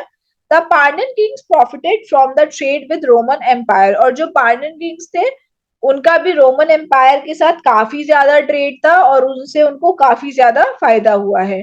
They are known to have sent embassies to Roman emperor Augustus. अब ये भी बोला गया है कि उन्होंने एम्बेसीज भी भेजी हैं रोमन एम्परर ऑगस्टस के पास। The invasion of the Kalabhras caused the Pandyan power to wane during the Sangam age. The Pandyan ports such as Saliyur, Korkai in particular were great center of trade and commerce. फिर कालभ्रास का जब invasion हुआ तो Pandyan power खत्म हो गई संगम age में, तो उनका डिक्लाइन होना शुरू हो गया था। बट अगर हम इम्पोर्टेंट मेजर पोर्ट सिटीज की अगर हम बात करेंगे, great centres of trade and commerce, तो पांड्यन के टाइम पे क्या है, सलीयूर एंड कोरकाई उनका इम्पोर्टेंट सेंटर है ऑफ ट्रेड एंड कॉमर्स का। ये हमने तीन मेजर डायनेस्टीज देखी। अब अगर हम कुछ माइनर चीफटेंस देखेंगे, so minor chieftains were important throughout the Sangam era. Pari, Kari, Ori, Nalli, Pegan, Ay and Adhiyaman were well known for their charity and support of Tamil poets. So ये कुछ माइनर चीफटेंस है, ये काफी ज्यादा इंपॉर्टेंट है through out the Sangam era, because ये minor chieftains के साथ भी लड़ाई किया है ये बड़ी बड़ी डायनेस्टीज ने, और इन्होंने काफी ज्यादा चैरिटी, काफी ज्यादा सपोर्ट किया तमिल पोएट्स को। दस दे वर नोन एज कडाई येलू वलालगल। अगर हम माइनर चीफटेंस की बात करेंगे, उनको संगम पीरियड में क्या बोला गया है, कडाई येलू वलालगल। Although they were subordinate to Chera, Chola and Pandyan rulers, they were powerful and popular in their respective region. Although अगर हम बात करेंगे तो जितना फ्लरिश चेरा, चोला और पांड्या डायनेस्टी हुई थी, उतना तो ये माइनर चीफटेंस फ्लरिश नहीं हुए थे। बट स्टिल ये काफी ज्यादा पॉपुलर थे, ये काफी ज्यादा पावरफुल थे अपने रिस्पेक्टिव रीजन में। तभी अगर हम देखेंगे तो जो वेंगी वाली बैटल हुई थी, तो उसमें माइनर चीफ्टेंस हमारे पार्टिसिपेट किए थे, तो वो तभी पार्टिसिपेट कर सकते हैं जब वो पावरफुल होंगे, पॉपुलर होंगे, तभी वो कर सकते हैं। तो इसीलिए ये ऑल्दो सबॉर्डिनेट तो थे बट स्टिल ये पावरफुल काफी ज्यादा थे। सो ये हमने 3 डायनेस्टीज एंड माइनर चीफ्टेंस देखा। अब हम एडमिनिस्ट्रेशन, पॉलिटी देख लेंगे, आर्ट एंड आर्किटेक्चर, ये सारी चीजें देखते हैं। Sangam age, polity and administration. During the Sangam period hereditary monarchy was the form of government. So जैसे हम पहले देखते आ रहे हैं वैसे सेम इसमें भी है कि संगम पीरियड में भी हेरिडिटरी मोनार्की था, कि लीनियज चल रहा था कि राजा का बेटा राजा बनेगा, वही सेम चल रहा था वहां पे भी। The king was the centre of administration. King जो था वो सेंटर था एडमिनिस्ट्रेशन का। जैसे अगर हम बात करते हैं मॉडर्न एम्पायर के टाइम की बात करते हैं तो उसमें भी किंग सेंटर था, इसमें भी किंग सेंटर था, तो सेंट्रलाइजेशन यहाँ पे भी था। The kingdom was called Mandalam and the Chola, Pandyan, Cheran were the original major Mandalam. So अगर हम किंगडम की बात करेंगे तो किंगडम को मंडलम बोला गया, तो बोला गया चोला मंडलम, पांड्या मंडलम, चेरा मंडलम। अब जैसे कि ये हमारा है, यहाँ पे हमारा चेरा आ गया, यहाँ पांड्यन आ गया, यहाँ चोल आ गया। सो अब ये चेरा क्या बोलता है, चेरा बोलता है कि ये चोला और पांड्या मंडलम हमारा ही हिस्सा है, वो तो इन्होंने एक्वायर कर लिया। फिर वही चोला भी बोलेगा कि ये चेरा पांड्या मंडलम हमारा है, ठीक। वैसे ही पांड्या भी बोलेगा चोरा, जो चोरा और चेला है, चेरा और चोला है, ये भी हमारे अंडर आता है, ये पांड्यन मंडलम का हिस्सा है। सो ये चीज थी। तो 3 मेजर मंडलम कौन से थे, Chola Mandalam, Pandya Mandalam and Chera Mandalam. The mandalam were divided into nadus और प्रोविंसेस। और जो मंडलम थे उसको डिवाइड किया गया था नाडूज या प्रोविंसेस में। फिर नाडू हमारा किस में डिवाइड हो जाता था, विलेज में डिवाइड हो जाता था। सो पहले मंडलम आ गया, मंडलम के बाद नाडू आता था, नाडू के बाद विलेज आता था हमारा। The Chera king assumed title like Vanavaram, Ramban, Vanavan, Kutuvan, Irumporai, विलावर। सो जो चेरा किंग्स थे उनके कुछ टाइटल्स थे, जैसे कि वनावरम्बन, वनावन, कुतुवन, इरुमपोराई एंड विलावर। वही सेम चोला किंग के भी कुछ टाइटल उन्होंने अज्यूम किए थे, जैसे कि सेनी, वलावन, किल्ली। फिर पांडा किंग्स ने भी किए थे, जैसे थेनावर या मिनावर, उनके कुछ टाइटल्स थे। The Sangam dynasty had its own royal emblem, a cow for the Pandyans, tiger for the Cholas, bows for the Cheras. तो ये पहले भी बताया कि कुछ रॉयल एम्बलम्स थे, जैसे कि काव पांड्या का था, टाइगर चोला का था, एंड बो किसका था, चेरा का था। The king also use to take advice of his minister, court poets and imperial courts और अवाई। सो जो किंग थे, ऑल दो वो सेंटर ऑफ एडमिनिस्ट्रेशन था, सेंट्रलाइज था, बट स्टिल किंग एडवाइस लेता था अपने ministers, court poets and imperial court की, और इंपीरियल कोर्ट को अवाई बोला गया। Imperial court or avai were attended by number of chief and officials. ये हमारा टर्मिनोलॉजी का क्वेश्चन है कि इंपीरियल कोर्ट को हमारा क्या बोला गया था, संगम एज के दौरान अवाई बोला गया। सो जो इंपीरियल कोर्ट और अवाई है उसको बहुत सारे चीफ और ऑफिशियल्स अटेंड करते थे। The king was assisted by a large body of officials who were divided into 5 councils. अब जो किंग है उसको कुछ ऑफिशियल्स क्या थे, वो असिस्ट करते थे, जो 5 काउंसिल्स में डिवाइडेड थे। मींस क्या होता था, किंग हमारा बीच में हो गया, फिर उसकी कुछ 5 बॉडीज थे, ओके, 5 बॉडीज थे। सो पहली अगर हम देखें तो मिनिस्टर्स, तो यहाँ पे अगर हमारे मिनिस्टर्स हो गए, मिनिस्टर्स को बोला गया आई एम अमाई चार, मिनिस्टर्स को अमाई चार। फिर हमारे प्रीस्ट आ गए तो अथनार। फिर हमारे मिलिट्री कमांडर सेनापति। फिर इनवॉइस जो मैसेंजर्स हो गए तूथर। फिर स्पाइस हमारे हो गए ओरार। सो ऐसे क्या थे, जो किंग्स थे उनको कुछ ऑफिशियल्स जो थे वो असिस्ट करते थे, और जो ऑफिशियल्स थे वो 5 काउंसिल्स में डिवाइडेड थे। सो किंग हमारा सेंटर में आ गया। फिर एक काउंसिल हमारी मिनिस्टर्स की हुई जिसको अमाई चार बोला गया। फिर प्रीस्ट अंथनार। फिर मिलिट्री कमांडर जिनको सेनापति बोला गया, इनवॉइस टूथार एंड स्पाइस उरार। सो ये फिर से हमारा इंपॉर्टेंट सोर्स ऑफ हिस्ट्री का टर्मिनोलॉजी का एक्चुअली ये क्वेश्चन है। द एडमिनिस्ट्रेशन ऑफ नाडूज और provinces were generally carried on by hereditary chief. और जो एडमिनिस्ट्रेशन होता था नाडू और प्रोविंसेस का वो भी हेरिडिटरी था। उर डिनोटेड अ टाउन। फिर उर हमारा आता है, उर को क्या बोला गया, टाउन बोला गया। सो पहले हमारा अगर देखेंगे तो मंडलम, मंडलम के बाद नाडु या प्रोविंस, फिर हमारा उर या टाउन। सो उर हमारा डिवाइडेड अब कैसे हो जाता था, बिग विलेज, स्मॉल विलेज और ओल्ड विलेज में। सो बिग विलेज को बोला गया पेरार, स्मॉल विलेज को सिरूर, ओल्ड विलेज को मुदूर। सो ये उर हमारा आ रहा है। सो उर हमारा ऐसा आ रहा है। The village being the fundamental unit of administration was administered by local assemblies called manrams. ये फिर से इंपॉर्टेंट सोर्स ऑफ हिस्ट्री का क्वेश्चन है। सो जो विलेज है वो एक फंडामेंटल यूनिट है, बेसिक हमारा बेस पे हमारा स्टार्ट होता है विलेज। ओके, सो विलेज एक फंडामेंटल यूनिट, बेसिक यूनिट हमारा है एडमिनिस्ट्रेशन का। और यहाँ का जो भी एडमिनिस्ट्रेशन था वो लोकल असेंबलीज क्या करती थी, कैरी ऑन करती थी। एंड उनको, उन असेंबलीज को क्या बोला गया, मनरम्स बोला गया। The military administration was also efficiently organised during the Sangam age. अगर हम मिलिट्री एडमिनिस्ट्रेशन की बात करेंगे तो मिलिट्री एडमिनिस्ट्रेशन बहुत ज्यादा अच्छी तरीके से ऑर्गेनाइज था, इफेक्टिवली एफिशिएंटली ऑर्गेनाइज था इस संगम एज में। तभी तो ये इतना लड़ाई वड़ाई कर पाए, इतना वॉर लड़ पाए। अगर military administration effectively efficiently organise नहीं होता तो वो क्या इतनी लड़ाई लड़ पाते, नहीं लड़ पाते। तो इसीलिए मिलिट्री एडमिनिस्ट्रेशन इस टाइम पे काफी ज्यादा अच्छा था। Each ruler had a regular army and their respective Pondimaram tutelary tree. सो हर एक रूलर की एक रेगुलर आर्मी थे, उनके रिस्पेक्टिव पोंडीमरम थे, मींस प्रोटेक्टर या गार्जियन, पेट्रन्स थे। The state maintained a rudimentary army which consisted of chariots drawn by oxen, elephants, cavalry and infants। जो अब स्टेट थे उन्होंने कुछ rudimentary आर्मी भी मेंटेन करके रखी थी, जिसमें चैरियट्स आते थे जो ऑक्सन ड्रॉ करते थे, then elephants, cavalry and infantry. Further land revenue was a cheap source of, ये हमने मिलिट्री देखा। देखो स्टार्टिंग में मैं आपको अच्छे से बता देती हूँ। देखो ये हमने क्या देखा, ये जो पूरा यहाँ पे देखा, ये हमने एडमिनिस्ट्रेशन देखा, लोकल एडमिनिस्ट्रेशन जो हमारा कैसा था वो देखा। टाउन हमारा डिवाइडेड है, इधर हमने देखा टाउन एडमिनिस्ट्रेशन में देखा टाउन हमारा डिवाइडेड है, लाइक पहले मंडलम, फिर नाडु, फिर हमारा उर आता है, विलेज आता है। फिर यहाँ पे हमने मिलिट्री एडमिनिस्ट्रेशन देखा। अब यहाँ पे अगर हम लैंड रेवेन्यू की बात करते हैं, सो लैंड रेवेन्यू क्या है, chief source of state's income है, while custom was also imposed on foreign trades.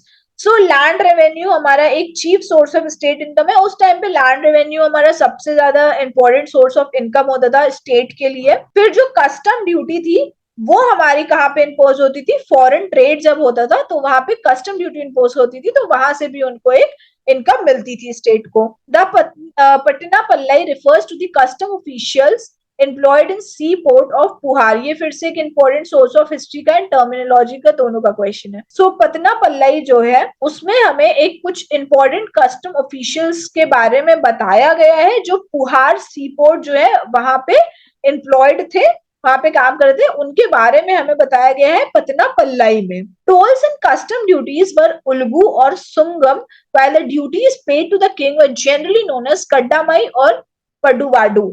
सो अगर हम टोल्स की बात करेंगे, ड्यूटीज की बात करेंगे, कस्टम ड्यूटीज, तो उनको क्या बोला गया, उल्गू या सुनगम बोला गया है, सुनगम या उल्गू बोला गया है। टर्मिनोलॉजी का क्वेश्चन है टोल्स एंड कस्टम ड्यूटीज को। वाइल वो ड्यूटी जो किंग को दी जाती है उसको क्या बोला गया है, कड्डामई या पड्डू वाडू। सो टोल्स की अगर हम बात करेंगे, कस्टम ड्यूटीज की बात करेंगे, सो उसको क्या बोला गया है, उल्गू बोला गया है या फिर सनगम बोला गया है। बट अगर हम उन ड्यूटीज की बात करेंगे जो किंग्स को पे की जाती है, उनको क्या बोला गया है, कड्डा मई, के फॉर किंग, के फॉर कड्डा मई या फिर पड्डू पड्डू बोला गया है। ऑल्सो बूटी captured in Wars was also major income to the royal treasury। और जो बूटी कैप्चर होती थी वॉर्स में वो भी एक मेजर इनकम थी रॉयल ट्रेजरी की। Roads and highways were well maintained and guarded night and day to prevent robbery and smuggling.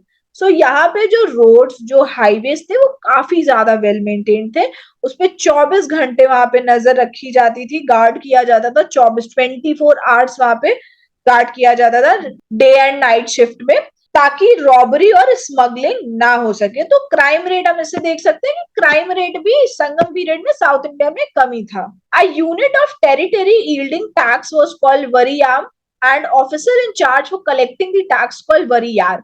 फिर एक आता था कि टेरिटरी पे जो टैक्स हमारा जो लगता था, unit of territory yielding tax, उसको वरियम बोलता था, उस टैक्स को वरियम बोला जाता था। एंड जो ऑफिसर इन चार्ज था उस टैक्स को कलेक्ट करने के लिए उसको वरियार बोला गया है। रोड एंड हाईवेज ये हम पहले पढ़ चुके हैं, सॉरी दोबारा आ गया है वो। Also of the three Muvendars, three crowned monarchs, the Cholas controlled the fully irrigated fertile Kaveri basin with the capital at Orayur. Pandyas ruled over the pastoral and littoral parts with the capital in Madurai, and Cheras had sway over the hilly country, the west with Vanji Karur as the capital. So अब यहाँ पे अगर देखेंगे so जो तीन monarchs थे, dynasties थे, सो अगर हम उसकी बात करेंगे तो चोला की अगर हम बात करेंगे सो उसने जो फुल्ली हमारी इरिगेटेड फर्टाइल कावेरी थी उस पे उनका था, तभी तो वहां पे उन्होंने एक पूरा डैम बनाया था हमारा, और जिसकी कैपिटल हमारी उरायूर थी। फिर अगर हम पांड्या की बात करें तो वो कहाँ पे उन्होंने रूल किया, एक पैस्टोरल एंड जो लिटोरल पार्ट्स था हमारा साउथ का, वहां पे उन्होंने रूल किया, जिसकी कैपिटल उन्होंने मदुरई करी। फिर अगर हम बात करेंगे चेरा की, तो जो हिली कंट्री थी, वेस्ट साइड पे जो हिली कंट्री थी, वहां पे उन्होंने रूल किया, जिसकी कैपिटल उन्होंने वंजी रखी। सो ये याद रखो। Further the policies of the king were controlled by system of checks and balances in the councils. So जो पॉलिसीज जो भी किंग बनाता था, ऐसा नहीं था कि किंग ने पॉलिसी बनाई बस काम खत्म, नहीं। जो किंग्स जो पॉलिसीज बनाता था उस पे भी एक तरीके से नजर रखी जाती थी, बिकॉज किंग एडवाइस लेता था अपने काउंसिल्स की, तो यहाँ पे भी एक चेक्स एंड बैलेंसेस वाला सिस्टम मेंटेन था। Silappatikaram refers to the two types of council, M. Perunkula and N. Peyaram. So ये फिर से important terminology का question है। So सिलपतिकरम में हमें दो टाइप ऑफ काउंसिल्स देखने को मिली हैं, कौन कौन सी, एम पेरुनकुला एंड एन पियारम, हमको ये दो काउंसिल्स देखने को मिली है। एम पेरुनकुलू और the council of 5 member was the council of minister. तो जो एम पेरुनकुलू है वो हमारी काउंसिल है 5 मेंबर्स की, council of the ministers. Okay, then Enperayam or the great assembly Perayam consist of 8 members government officers.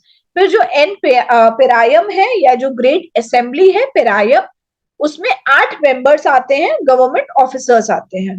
This worked as an administrative machinery of the state. These two assemblies, that of the 5 and that of the 8, functioned as an administrative bodies, though their function was generally advisory in character. However, their advice were rarely rejected by the king. So ये जो दो assemblies हैं, जो हमारी M पेरुनकुलू और जो N पेरायम, जो ये जो दो assemblies हैं 5 और 8 मेंबर की, वो एक एडमिनिस्ट्रेटिव बॉडी की तरह काम करती थी।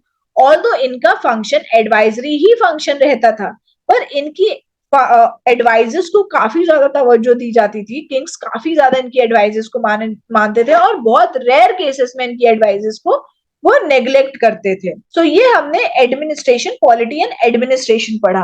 अब हम आते हैं अपने संगम एज की सोसाइटी के ऊपर। So Kurinji, hilly trails, Mullai pastoral, Marudam agriculture, Nidal coastal, Pallai desert are the 5 land division of तोलका PM.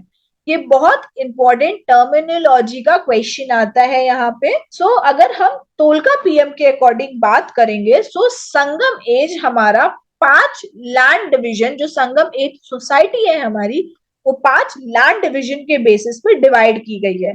पहला आता है Kurinji, hilly trails, hilly area. फिर मुल्लई, पैस्टोरल लैंड हमारा हो गया। मरुडम, एग्रीकल्चरल लैंड हमारा, एग्रीकल्चरल लैंड डिविजन हो गया। निडाल, कोस्टल एरिया हमारा हो गया, पानी के आसपास वाला। फिर पल्लई हमारा डेजर्ट। तो ये 5 हमारा लैंड डिवीजन हमारा है संगम सोसाइटी में अकॉर्डिंग टू तोलका पीएम। याद रखिएगा, Kurinji, hilly trails, Mullai pastoral, Marudam agriculture, Neidal coastal, Palai desert according to Tolkappiyam. However, these divisions were not clearly demarcated and were scattered all around the region.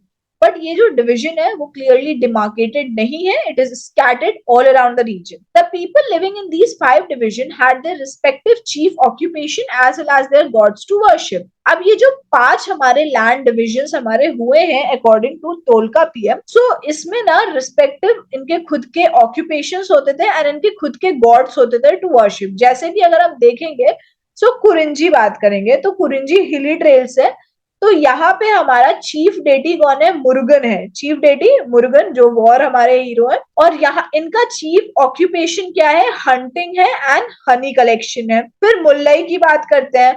सो मुल्लई में चीफ डेटी हमारा मेयॉन या विष्णु है। जो पैस्टोरल हमारा आता है, तो चीफ डेटी हमारा मेयॉन या विष्णु है। और चीफ ऑक्यूपेशन अगर पैस्टोरल इकोनॉमी है, सो पैस्टोरल इकोनॉमी के अकॉर्डिंग यहाँ पे कैटल रियरिंग सबसे ज्यादा होगी, then dealing with the dairy products. फिर मरुडम आते हैं। मरुडम हमारी कौन सी हो गई? हमारी एग्रीकल्चर हो गई। सो इसमें चीफ डेटी इंद्र है एंड चीफ ऑक्यूपेशन एग्रीकल्चर है। फिर निडाल, निडाल में बात करेंगे तो चीफ डेटी वरुणन है और occupation fishing and salt manufacturing, because Neidal हमारा किससे है? कोस्टल लैंड डिविजन हो गया। देन पल्लई, पल्लई हमारा डेजर्ट एरिया आ जाता है। सो सुप्रीम कोर्ट कोरावई हो गया। मेजर ऑक्यूपेशन यहाँ रॉबरी बोला गया है। So Tolkappiyam is also use to refer four caste: Arasar, Anthanar, Vanigar, Vellalar. The governing class was called Arasar. So Tolkappiyam में चार कास्ट हैं। जैसे हमारे नॉर्थ साइड में हम चार क्लासेस देखते हैं ना, ब्राह्मण्स हो गया, फिर हमारे क्षत्रिय, वैश्य, फिर शूद्र। तो यहाँ पे भी तोलका पीएम में भी चार कास्ट बताए गए हैं: अरासार, अंथनार, वनीगार एंड बिलाल।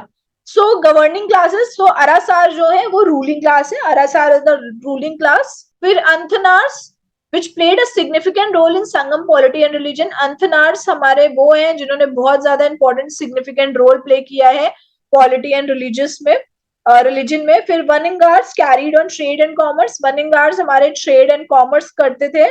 देन विलालास, ये एग्रीकल्चरलिस्ट थे। Though the concept of varna was known, social classes in the Sangam period were not marked by higher or lower ranking as in north India.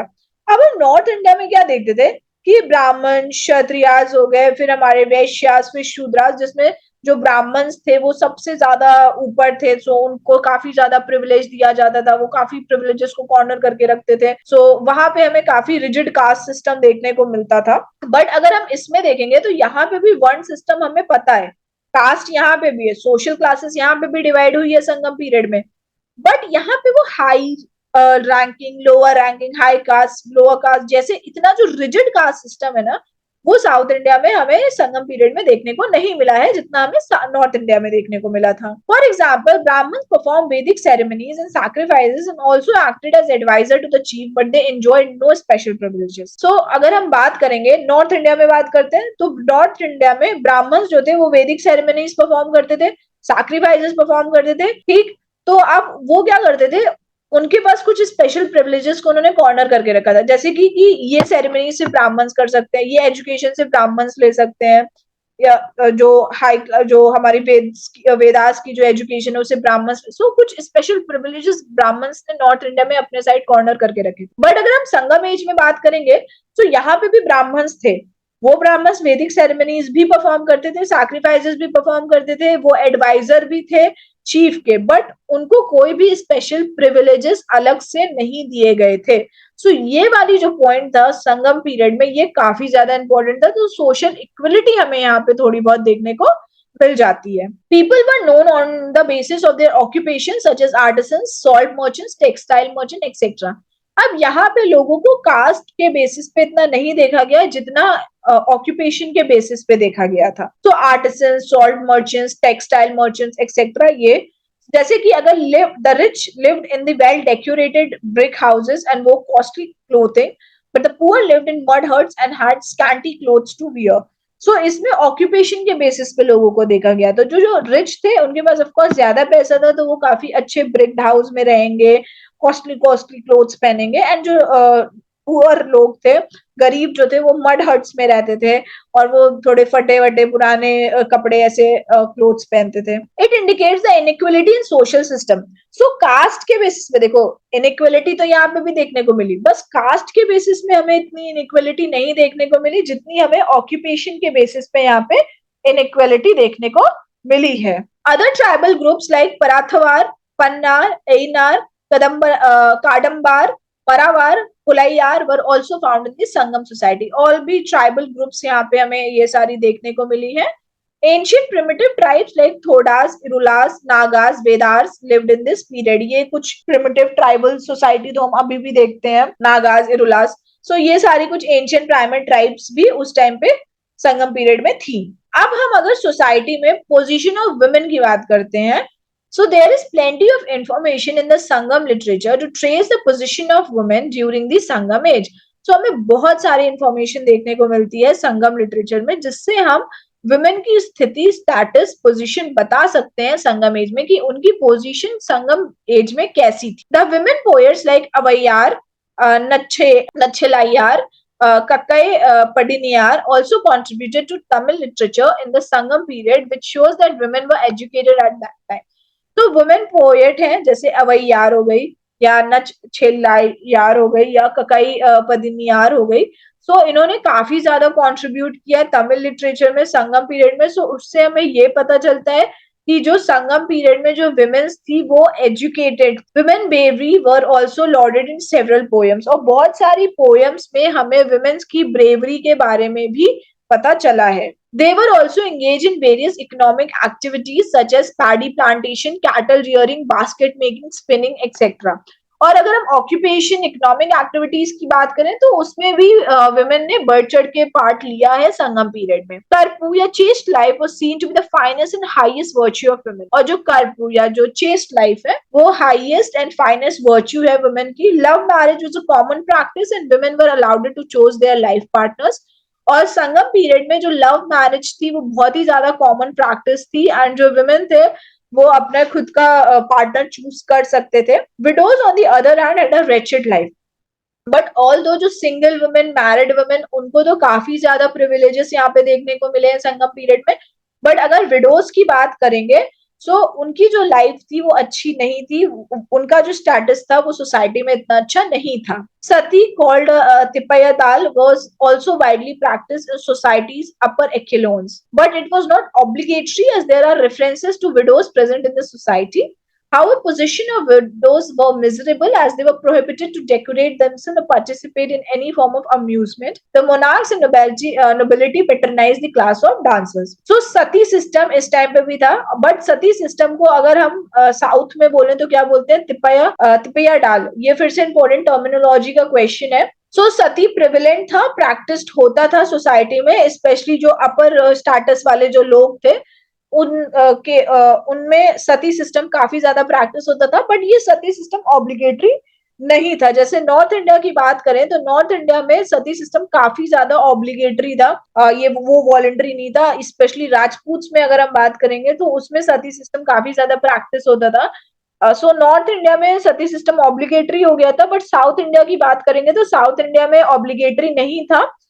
It is on the choice of the women की अगर वो करना चाहते हैं कि नहीं करना चाहते हैं। बट स्टिल जो पोजीशन थी विडोज की वो काफी ज्यादा मिजरेबल थी, बिकॉज जो विडोज थे उनको काफी सादे कपड़े पहनने थे, वो कुछ अपने आप को सज सवर नहीं सकती थी, अच्छे कपड़े नहीं पहन सकती थी, या किसी भी तरीका की जो एम्यूजमेंट, एंटरटेनमेंट है उसमें वो पार्टिसिपेट नहीं कर सकती थी। फिर मोनार्क्स एंड नोबिलिटी जो थी उन्होंने पेट्रनाइज किया था क्लास ऑफ डांसर्स, जैसे कि हम अगर हम देखेंगे सिलपतिकरम, उसमें कोवालन की और हमारी माधवी की स्टोरी है, तो उससे हमें पता लगता है कि क्लासेस ऑफ डांसर्स भी उस टाइम पे थे, एंड मोनार्क्स एंड नोबिलिटीज जो थे, नोबल्स जो थे, उन्होंने पेट्रनाइज भी करके रखा था। अब हम आते हैं संगम इकोनॉमी के ऊपर। Agriculture was the chief occupation. So Sangam economy की अगर हम बात करेंगे तो एग्रीकल्चर उनका बहुत चीफ ऑक्यूपेशन था, मेन ऑक्यूपेशन उनका एग्रीकल्चर ही था। Rice was the common crop and also a medium of exchange in barter system. Sangam period में बार्टर सिस्टम चलता था। बार्टर सिस्टम सबको पता है ना क्या होता है, कि आप एक सामान की जगह दूसरा सामान दे रहे हो, एक सर्विसेज की जगह दूसरी सर्विसेज प्रोवाइड कर रहे हो, आप कैश नहीं प्रोवाइड कर रहे हो, मनी आप नहीं दे रहे हो। सो राइस जो था वो कॉमन क्रॉप वहां पे था, एंड ये मीडियम ऑफ एक्सचेंज भी था जब बार्टर सिस्टम की हम बात करते हैं। Ragi, sugarcane, cotton, pepper, ginger, turmeric, cinnamon and a variety of fruits were the other crops. और अगर हम बाकी के क्रॉप्स की बात करेंगे so ragi, sugarcane, cotton, pepper, ginger, turmeric, cinnamon, ये सारे और बहुत सारे फ्रूट्स भी हमें उस संगम पीरियड में देखने को मिले हैं। The Chera people were well known for their love of jackfruit and pepper. Paddy was the main crop in Chola and Pandyan territory. ये फिर से इंपॉर्टेंट हो जाता है। अगर हम चेरा पीरियड पीपल की बात करेंगे, चेरा लोगों की बात करेंगे, तो उनको जैक फ्रूट काफी ज्यादा पसंद है। जैक फ्रूट को हिंदी में क्या कहते हैं, आप प्लीज मुझे कमेंट सेक्शन में बताओ। एंड पेपर, पेपर तो सभी जानते होंगे। पैडी हमारा मेन क्रॉप है चोला एंड Pandan territory का। Since the Tamil region did not have perennial rivers, the chief of the region encouraged agriculture activities by making tanks and dams। जैसे हमने देखा कि करिकाला ने संगम पीरियड में क्या बनाया था, डैम बनाया था। सो तमिल रीजन हमारा इतना पेरिनियल रिवर्स तो वहां पे है नहीं। सो इसीलिए जो जितने भी किंग्स जो थे, जितने भी चीफ जो थे उस टाइम के, उन्होंने क्या किया कि एग्रीकल्चर एक्टिविटीज को बढ़ाने के लिए, कि वो सब ज्यादा एग्रीकल्चर हमारा डेवलप हो, सो टैंक्स और डैम्स बनाए। जैसे जो चोला किंग करिकाला थे ऑफ संगम एज, उन्होंने कावेरी रिवर पे एक डैम बनाया। The Sangam periods handicrafts were popular. अगर हम बात करेंगे हैंडीक्राफ्ट इंडस्ट्री की, तो संगम पीरियड का हैंडीक्राफ्ट भी काफी ज्यादा पॉपुलर था। They include weaving, metalworks and carpentry, shipbuilding and making of ornaments using beads, stones and ivory. So उसमें weaving, मेटल वर्क्स हो गया, कारपेंट्री हो गया, शिप बिल्डिंग्स, ऑर्नामेंट्स बनाना बीड्स और स्टोन्स और आइवरी की मदद से। सो ये सारी हैंडीक्राफ्ट चीजें भी संगम पीरियड में काफी ज्यादा पॉपुलर थी। There was a great demand for these products as the internal based mostly on the barter system and external trade was at its peak during the Sangam period. So ये सारा जो demand था handicraft products का, agriculture products का, वो काफी ज्यादा था। स्पेशली हैंडीक्राफ्ट का काफी ज्यादा डिमांड था, क्योंकि इंटरनल एक्सटर्नल ट्रेड दोनों होता था। इंटरनल ट्रेड बार्टर सिस्टम की उस पे होता था, एंड एक्सटर्नल ट्रेड हमारा पीक पे था, जो रोमन्स एंड बाकी की साउथ ईस्ट एशियन कंट्रीज के साथ जो हुआ है। The Sangam poems refer to the busy markets guarded by soldiers.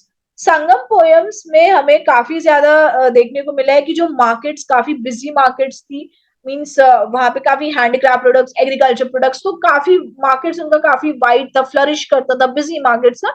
And उन मार्केट्स को सोल्जर्स गार्ड करते थे ताकि कोई भी प्रॉब्लम्स ना हो, जो भी पूरा सिस्टम है वो प्रॉपरली चले। स्पिनिंग एंड वीविंग और textile, cotton as well as silk was the most important craft and reach a high level of excellence. अगर हम सिर्फ स्पिनिंग और वीविंग की बात करेंगे, स्पेशली कॉटन की और सिल्क की, वो काफी ज्यादा इंपॉर्टेंट क्राफ्ट है। एंड वो इवन इतना ज्यादा हमारा उस टाइम पे पॉपुलर हो गया था कि it reached a high level of excellence. अगर हम अभी की भी बात करेंगे तो साउथ के जो सिल्क की हम बात करते हैं, वो काफी ज्यादा पॉपुलर था। अभी तो साउथ में आप जाओ तो सिल्क की साड़ियां लोग लेते हैं, कॉटन के प्रोडक्ट्स वो लेते हैं। सो इट्स जस्ट बिकॉज क्योंकि वहां पे जो सिल्क इंडस्ट्री, अगर टेक्सटाइल सिल्क जो है, वो काफी ज्यादा पॉपुलर है वहां का। Poem mention the cotton clothes as thin as a cloud of steam और a slough of snake. So जो पोयम्स में ना कॉटन क्लोथ्स के बारे में बात किया गया, और कॉटन क्लोथ्स को बहुत थिन बताया गया है, कि मतलब जैसे जो स्टीम हम देखते हैं ना, तो वो स्टीम ऐसा भाप निकलती है, तो ऐसा पतला से पतला दिखता है हमको, तो बहुत थिन दिखता है। तो वैसे सेम ऐसा कंपेयर किया गया है। There was a great demand in the western world for the cotton clothes woven at Uraiyur. और अगर हम वेस्टर्न वर्ल्ड की बात करेंगे, स्पेशली रोमन एम्पायर्स की बात करेंगे, सो उनको कॉटन क्लोथ्स की उनमें काफी ज्यादा डिमांड थी। स्पेशली जो उरायूर में जो हमारा वीव होता था। एंड तभी अगर हम देखेंगे तो जो उरायूर है, सो वो कॉटन ट्रेड के लिए काफी ज्यादा फ्लरिश किया था संगम पीरियड में। Salt manufacture was another important activity. Of course सी बात है, कोस्टल साइड पे ये तीनों डायनेस्टीज थी, तो सॉल्ट तो ऑफ कोर्स मैन्युफैक्चर्ड होगा। Both internal and foreign trade was well organised and briskly carried on in the Sangam age. और जो इंटरनल और फॉरेन ट्रेड दोनों हमारा फ्लरिश हुआ था संगम एज में। Merchants carried the goods on the carts and an animal back from place to place। और जो merchants थे वो goods को carts के ऊपर लोड करते थे, नहीं तो animal back के ऊपर। संगम literature, Greek and Roman narratives, archaeological evidence all give much material on this topic। अगर हम specifically economy की बात करेंगे संगम एज की, सो संगम लिटरेचर में Greek and Roman literature narrative, उनके जो ऑथर्स थे, आर्कियोलॉजिकल एविडेंसेस जो मिले, उसमें हमें संगम इकोनॉमी के बारे में काफी पता लगा कि जो संगम इकोनॉमी है काफी फ्लरिश करी, उनके हैंडीक्राफ्ट्स काफी फ्लरिश करे। स्पेशली सिल्क और कॉटन की अगर हम बात करते हैं, या फिर उनके हम चेरास की अगर हम बात करेंगे, जैक फ्रूट एंड पेपर उन्हें काफी ज्यादा पसंद था। सो ये जो ट्रेड काफी ज्यादा होता था, सॉल्ट मैन्युफैक्चर, तो इन सब के एविडेंसेस हमें Sangam literature, Greek and Roman literature, archaeological evidences पे देखने को मिले हैं। Merchants move products from place to place, ये सेम हो गया। एंड इंटरनल ट्रेड हमारा बार्टर पे होता था। External trade was carried between south India and Greek kingdoms. अगर हम एक्सटर्नल ट्रेड की बात करेंगे सो वो साउथ इंडिया, अगर हम इधर ऐसे हम देखते हैं सो इधर हमारे रोमन्स और ग्रीक्स एम्पायर्स हमारे आ गए, फिर इधर हमारा श्रीलंका हमारा आया, इधर साउथ ईस्ट एशिया आया, इधर हमारा बंगाल रीजन हमारा आ गया, म्यांमार। सो इन सब के साथ हमारा trade, external trade Sangam period में हुआ है। After the ascendancy of the Roman empire the Roman trade assumed importance. फिर ग्रीक के बाद जब रोमन्स हमारे आए थे, सो जब रोमन एम्पायर हमारे आए सो रोमन ट्रेड काफी ज्यादा फ्लरिश हुआ। Port city of पुहार became an important emporium of foreign trade as big ship entered this port with precious goods. So जो पोर्ट सिटी पुहार किस डायनेस्टी की, चोला चेरा पांड्या में से किसकी पोर्ट सिटी पुहार थी, मुझे कमेंट सेक्शन में आप लिख के बताओ। सो जो पोर्ट सिटी हमारी पुहार थी, अभी आगे एक मैप देखेंगे हम, उसमें ना पोर्ट सिटीज काफी अच्छे से डिस्क्राइब्ड है, फिर उसमें आपको बहुत सही से समझ में आएगा।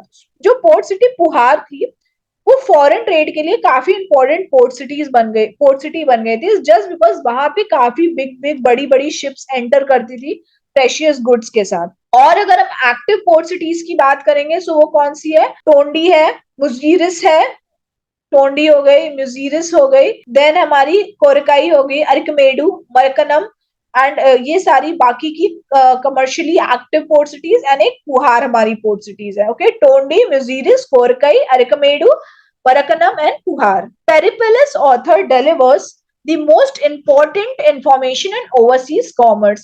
So जो पेरिपेलस थे, पेरिपेलस के जो सॉरी ऑथर थे, उन्होंने काफी इंपॉर्टेंट इंफॉर्मेशन हमें बताई है ओवरसीज कॉमर्स के बारे में। Plenty of gold and silver coins issued by Roman emperor like Augustus, Tiberius and Nero was found in all parts of Tamil Nadu. So अगर हमें कैसे पता लगा कि रोमन एम्परर्स के साथ संगम पीरियड में ट्रेड होता था, इज जस्ट बिकॉज जो न्यूमिस्मेटिक एविडेंस जो हमें देखने को मिले हैं, हमें गोल्ड और सिल्वर कॉइन्स काफी ज्यादा देखने को मिले हैं, तो Roman emperor Augustus, Tiberius, narrow ने इशू किए थे तमिलनाडु में हमें देखने को मिला। तो उससे हमें पता लगा कि रोमन एम्परर्स के साथ काफी ज्यादा ट्रेड हुआ है। They reveal extent of trade and presence of Roman traders in Tamil country.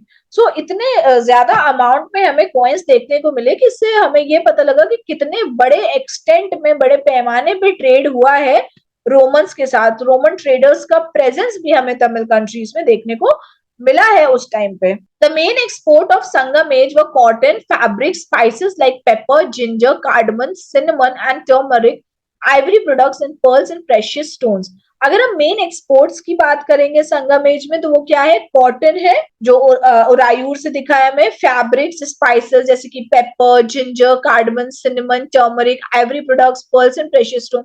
Even बोला जाता है साउथ के स्पाइसेस काफी ज्यादा अच्छे होते हैं, लाइक पेपर की बात करो या कार्डमम, सिनेमम, एक तो सस्ते भी होते हैं और काफी अच्छे होते हैं, उनकी जो फ्रेग्रेंस होती है ना काफी सालों तक मेंटेन रहती है। सो साउथ के स्पाइसेस काफी ज्यादा अच्छे हैं।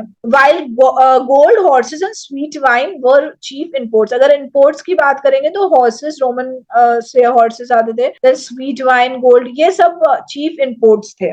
सो देखो ये इंपॉर्टेंट पोर्ट सिटीज की अगर हम बात करते हैं तो यहाँ म्यूजोरिस हो गया, टोंडी इधर हो गया इंपॉर्टेंट पोर्ट सिटीज। अगर इधर हम बात करेंगे तो इधर कोरकाई हो गया, ये आपको आई गेस मैप क्लियर नहीं है, सो ये कोरकाई हो गया, इधर ये कोरकाई हुआ, टोंडी, म्यूजिरिस इधर हो गया हमारा, फिर इधर कावेरीपट्टनम हमारा हो गया, पुरुहार इधर हो गया। सो ये इंपॉर्टेंट पोर्ट सिटीज। फिर ये एक ट्रेडिंग रूट भी बताया गया, पेरिप्लस ऑफ एरिथ्रियन सी उनका ही है ये।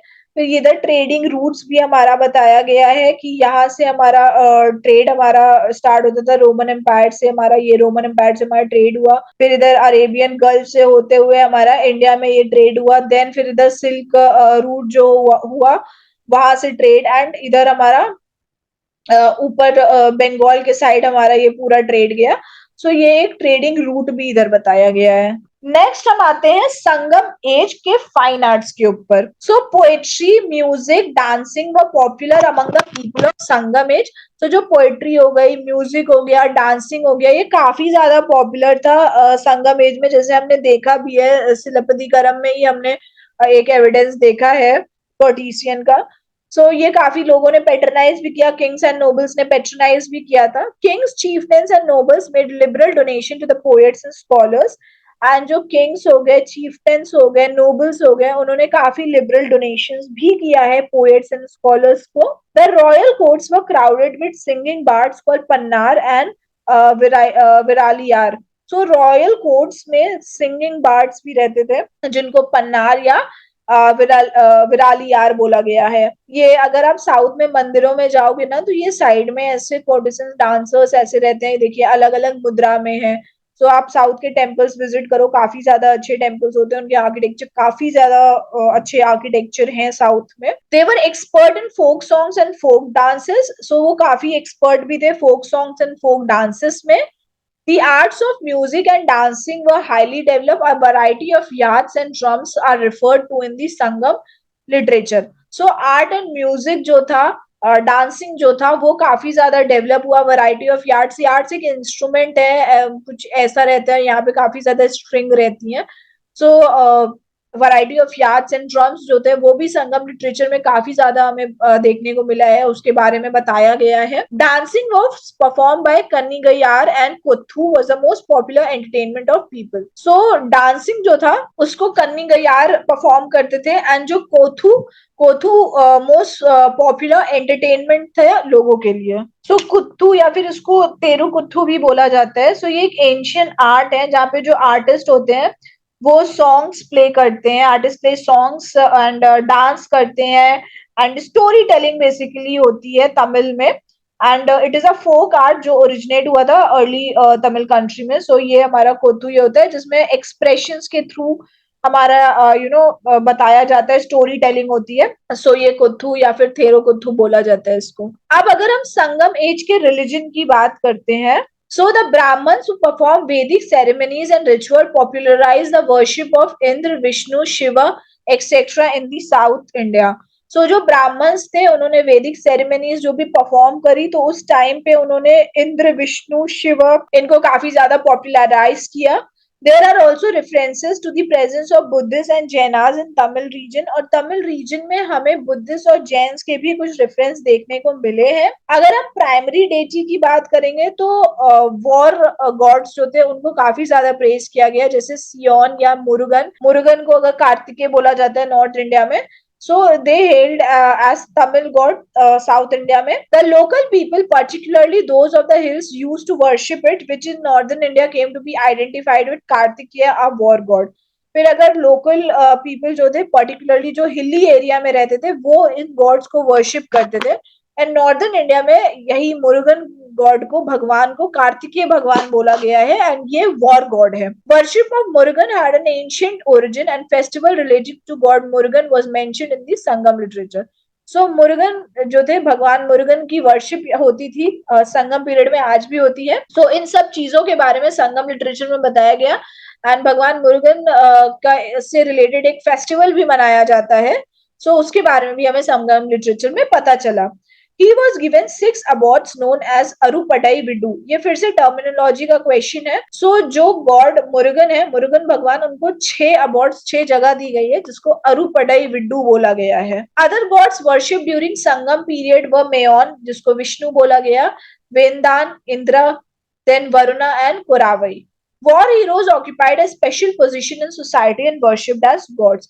तो जो वॉर हीरोज थे उनको काफी ज्यादा अहम स्पेशल रोल्स दिया गया है, पोजीशन दिया गया है सोसाइटी में, और उनको भगवान की तरह पूजा गया, जैसे मुरुगन भगवान। The hero stone also known as nadukal worship was important throughout the Sangam era.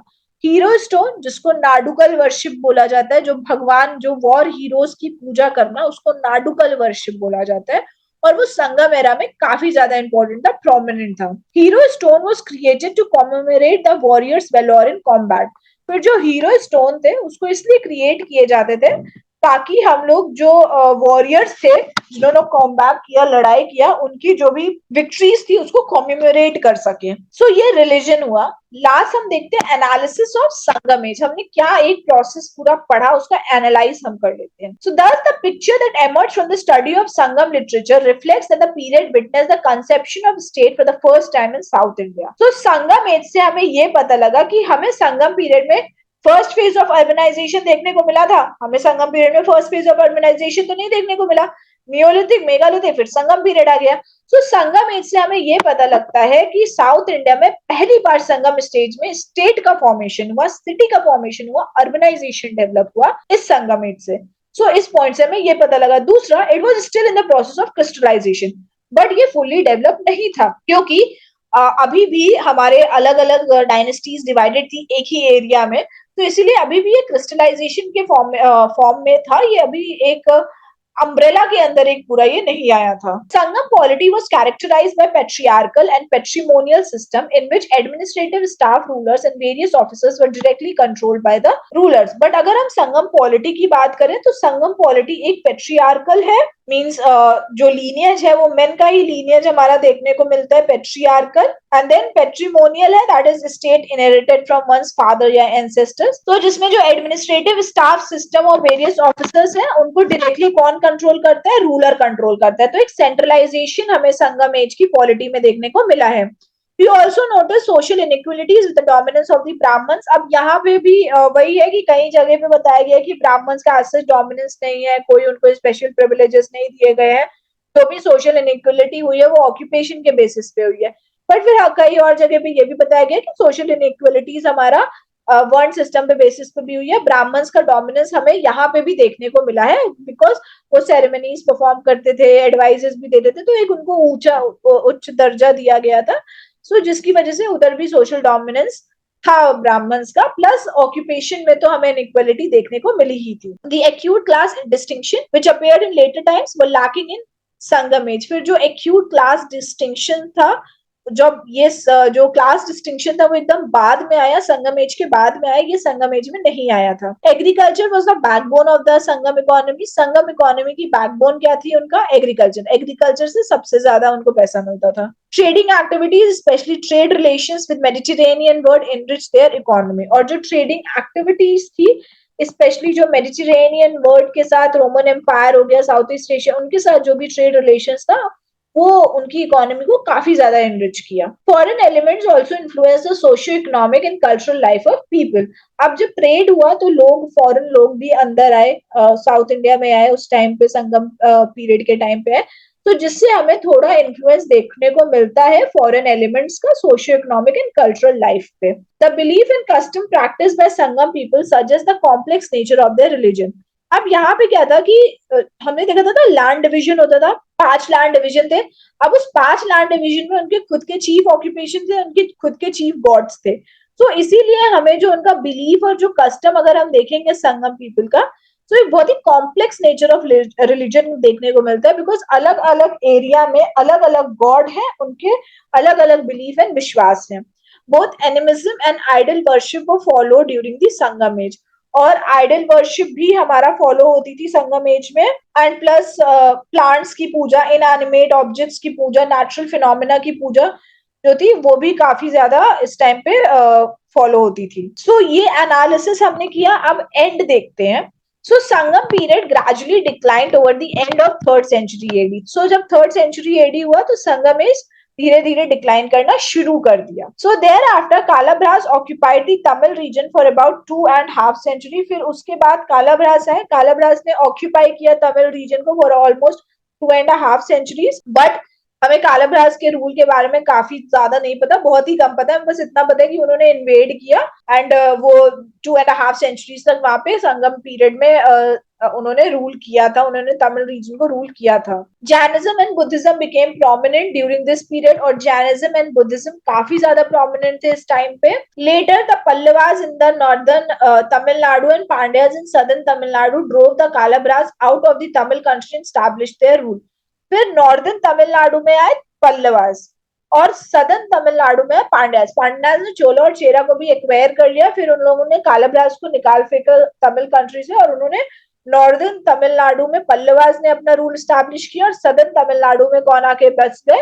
Pandyas ने अपना रूल स्टैब्लिश कर लिया। तो इस तरीके से फिर से हमारा पांड्या ने एक तरीके से तमिलनाडु का जो हाफ सदर्न था वो फिर से एक्वायर कर लिया। तो at the end of the day Chola, Chera और पांड्या में कौन बचे? पांड्याज ही बचे। सो आई होप आपको ये पूरा डिटेल में समझ में आ गया होगा, एक एक पॉइंट क्लियर हो गया होगा। स्टिल अगर आपको कोई भी डिफिकल्टी है, कोई भी कंफ्यूजन है, तो प्लीज मुझे कमेंट सेक्शन में जरूर लिखिएगा, बिकॉज आप डाउट पूछोगे तभी आपको क्लैरिटी आएगी।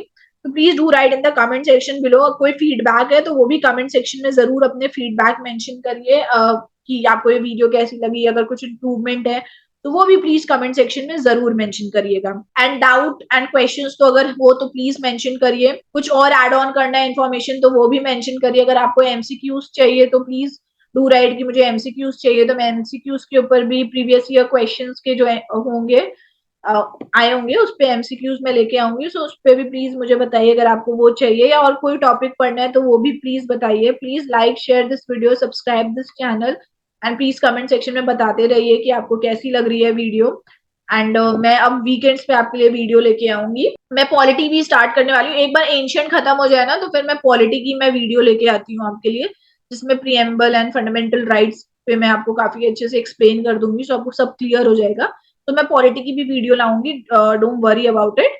एंड प्लीज क्लियर आईएएस की वेबसाइट पे भी जाइए, वहां पे भी आपको इंपॉर्टेंट स्टडी मटेरियल्स मिलेंगे, अवेलेबल है वहां पे। सो प्लीज क्लियर आईएएस की वेबसाइट चेक करिए, Telegram channel, English channel, and इस चैनल को सब्सक्राइब करिए, वीडियो को लाइक करिए, शेयर करिए। कमेंट सेक्शन में अपने डाउट्स, ओपिनियन, फीडबैक जो भी कुछ है please do write in the comment section. Till then, thank you, all the best for your exam preparations, and see you again on weekend. Thank you.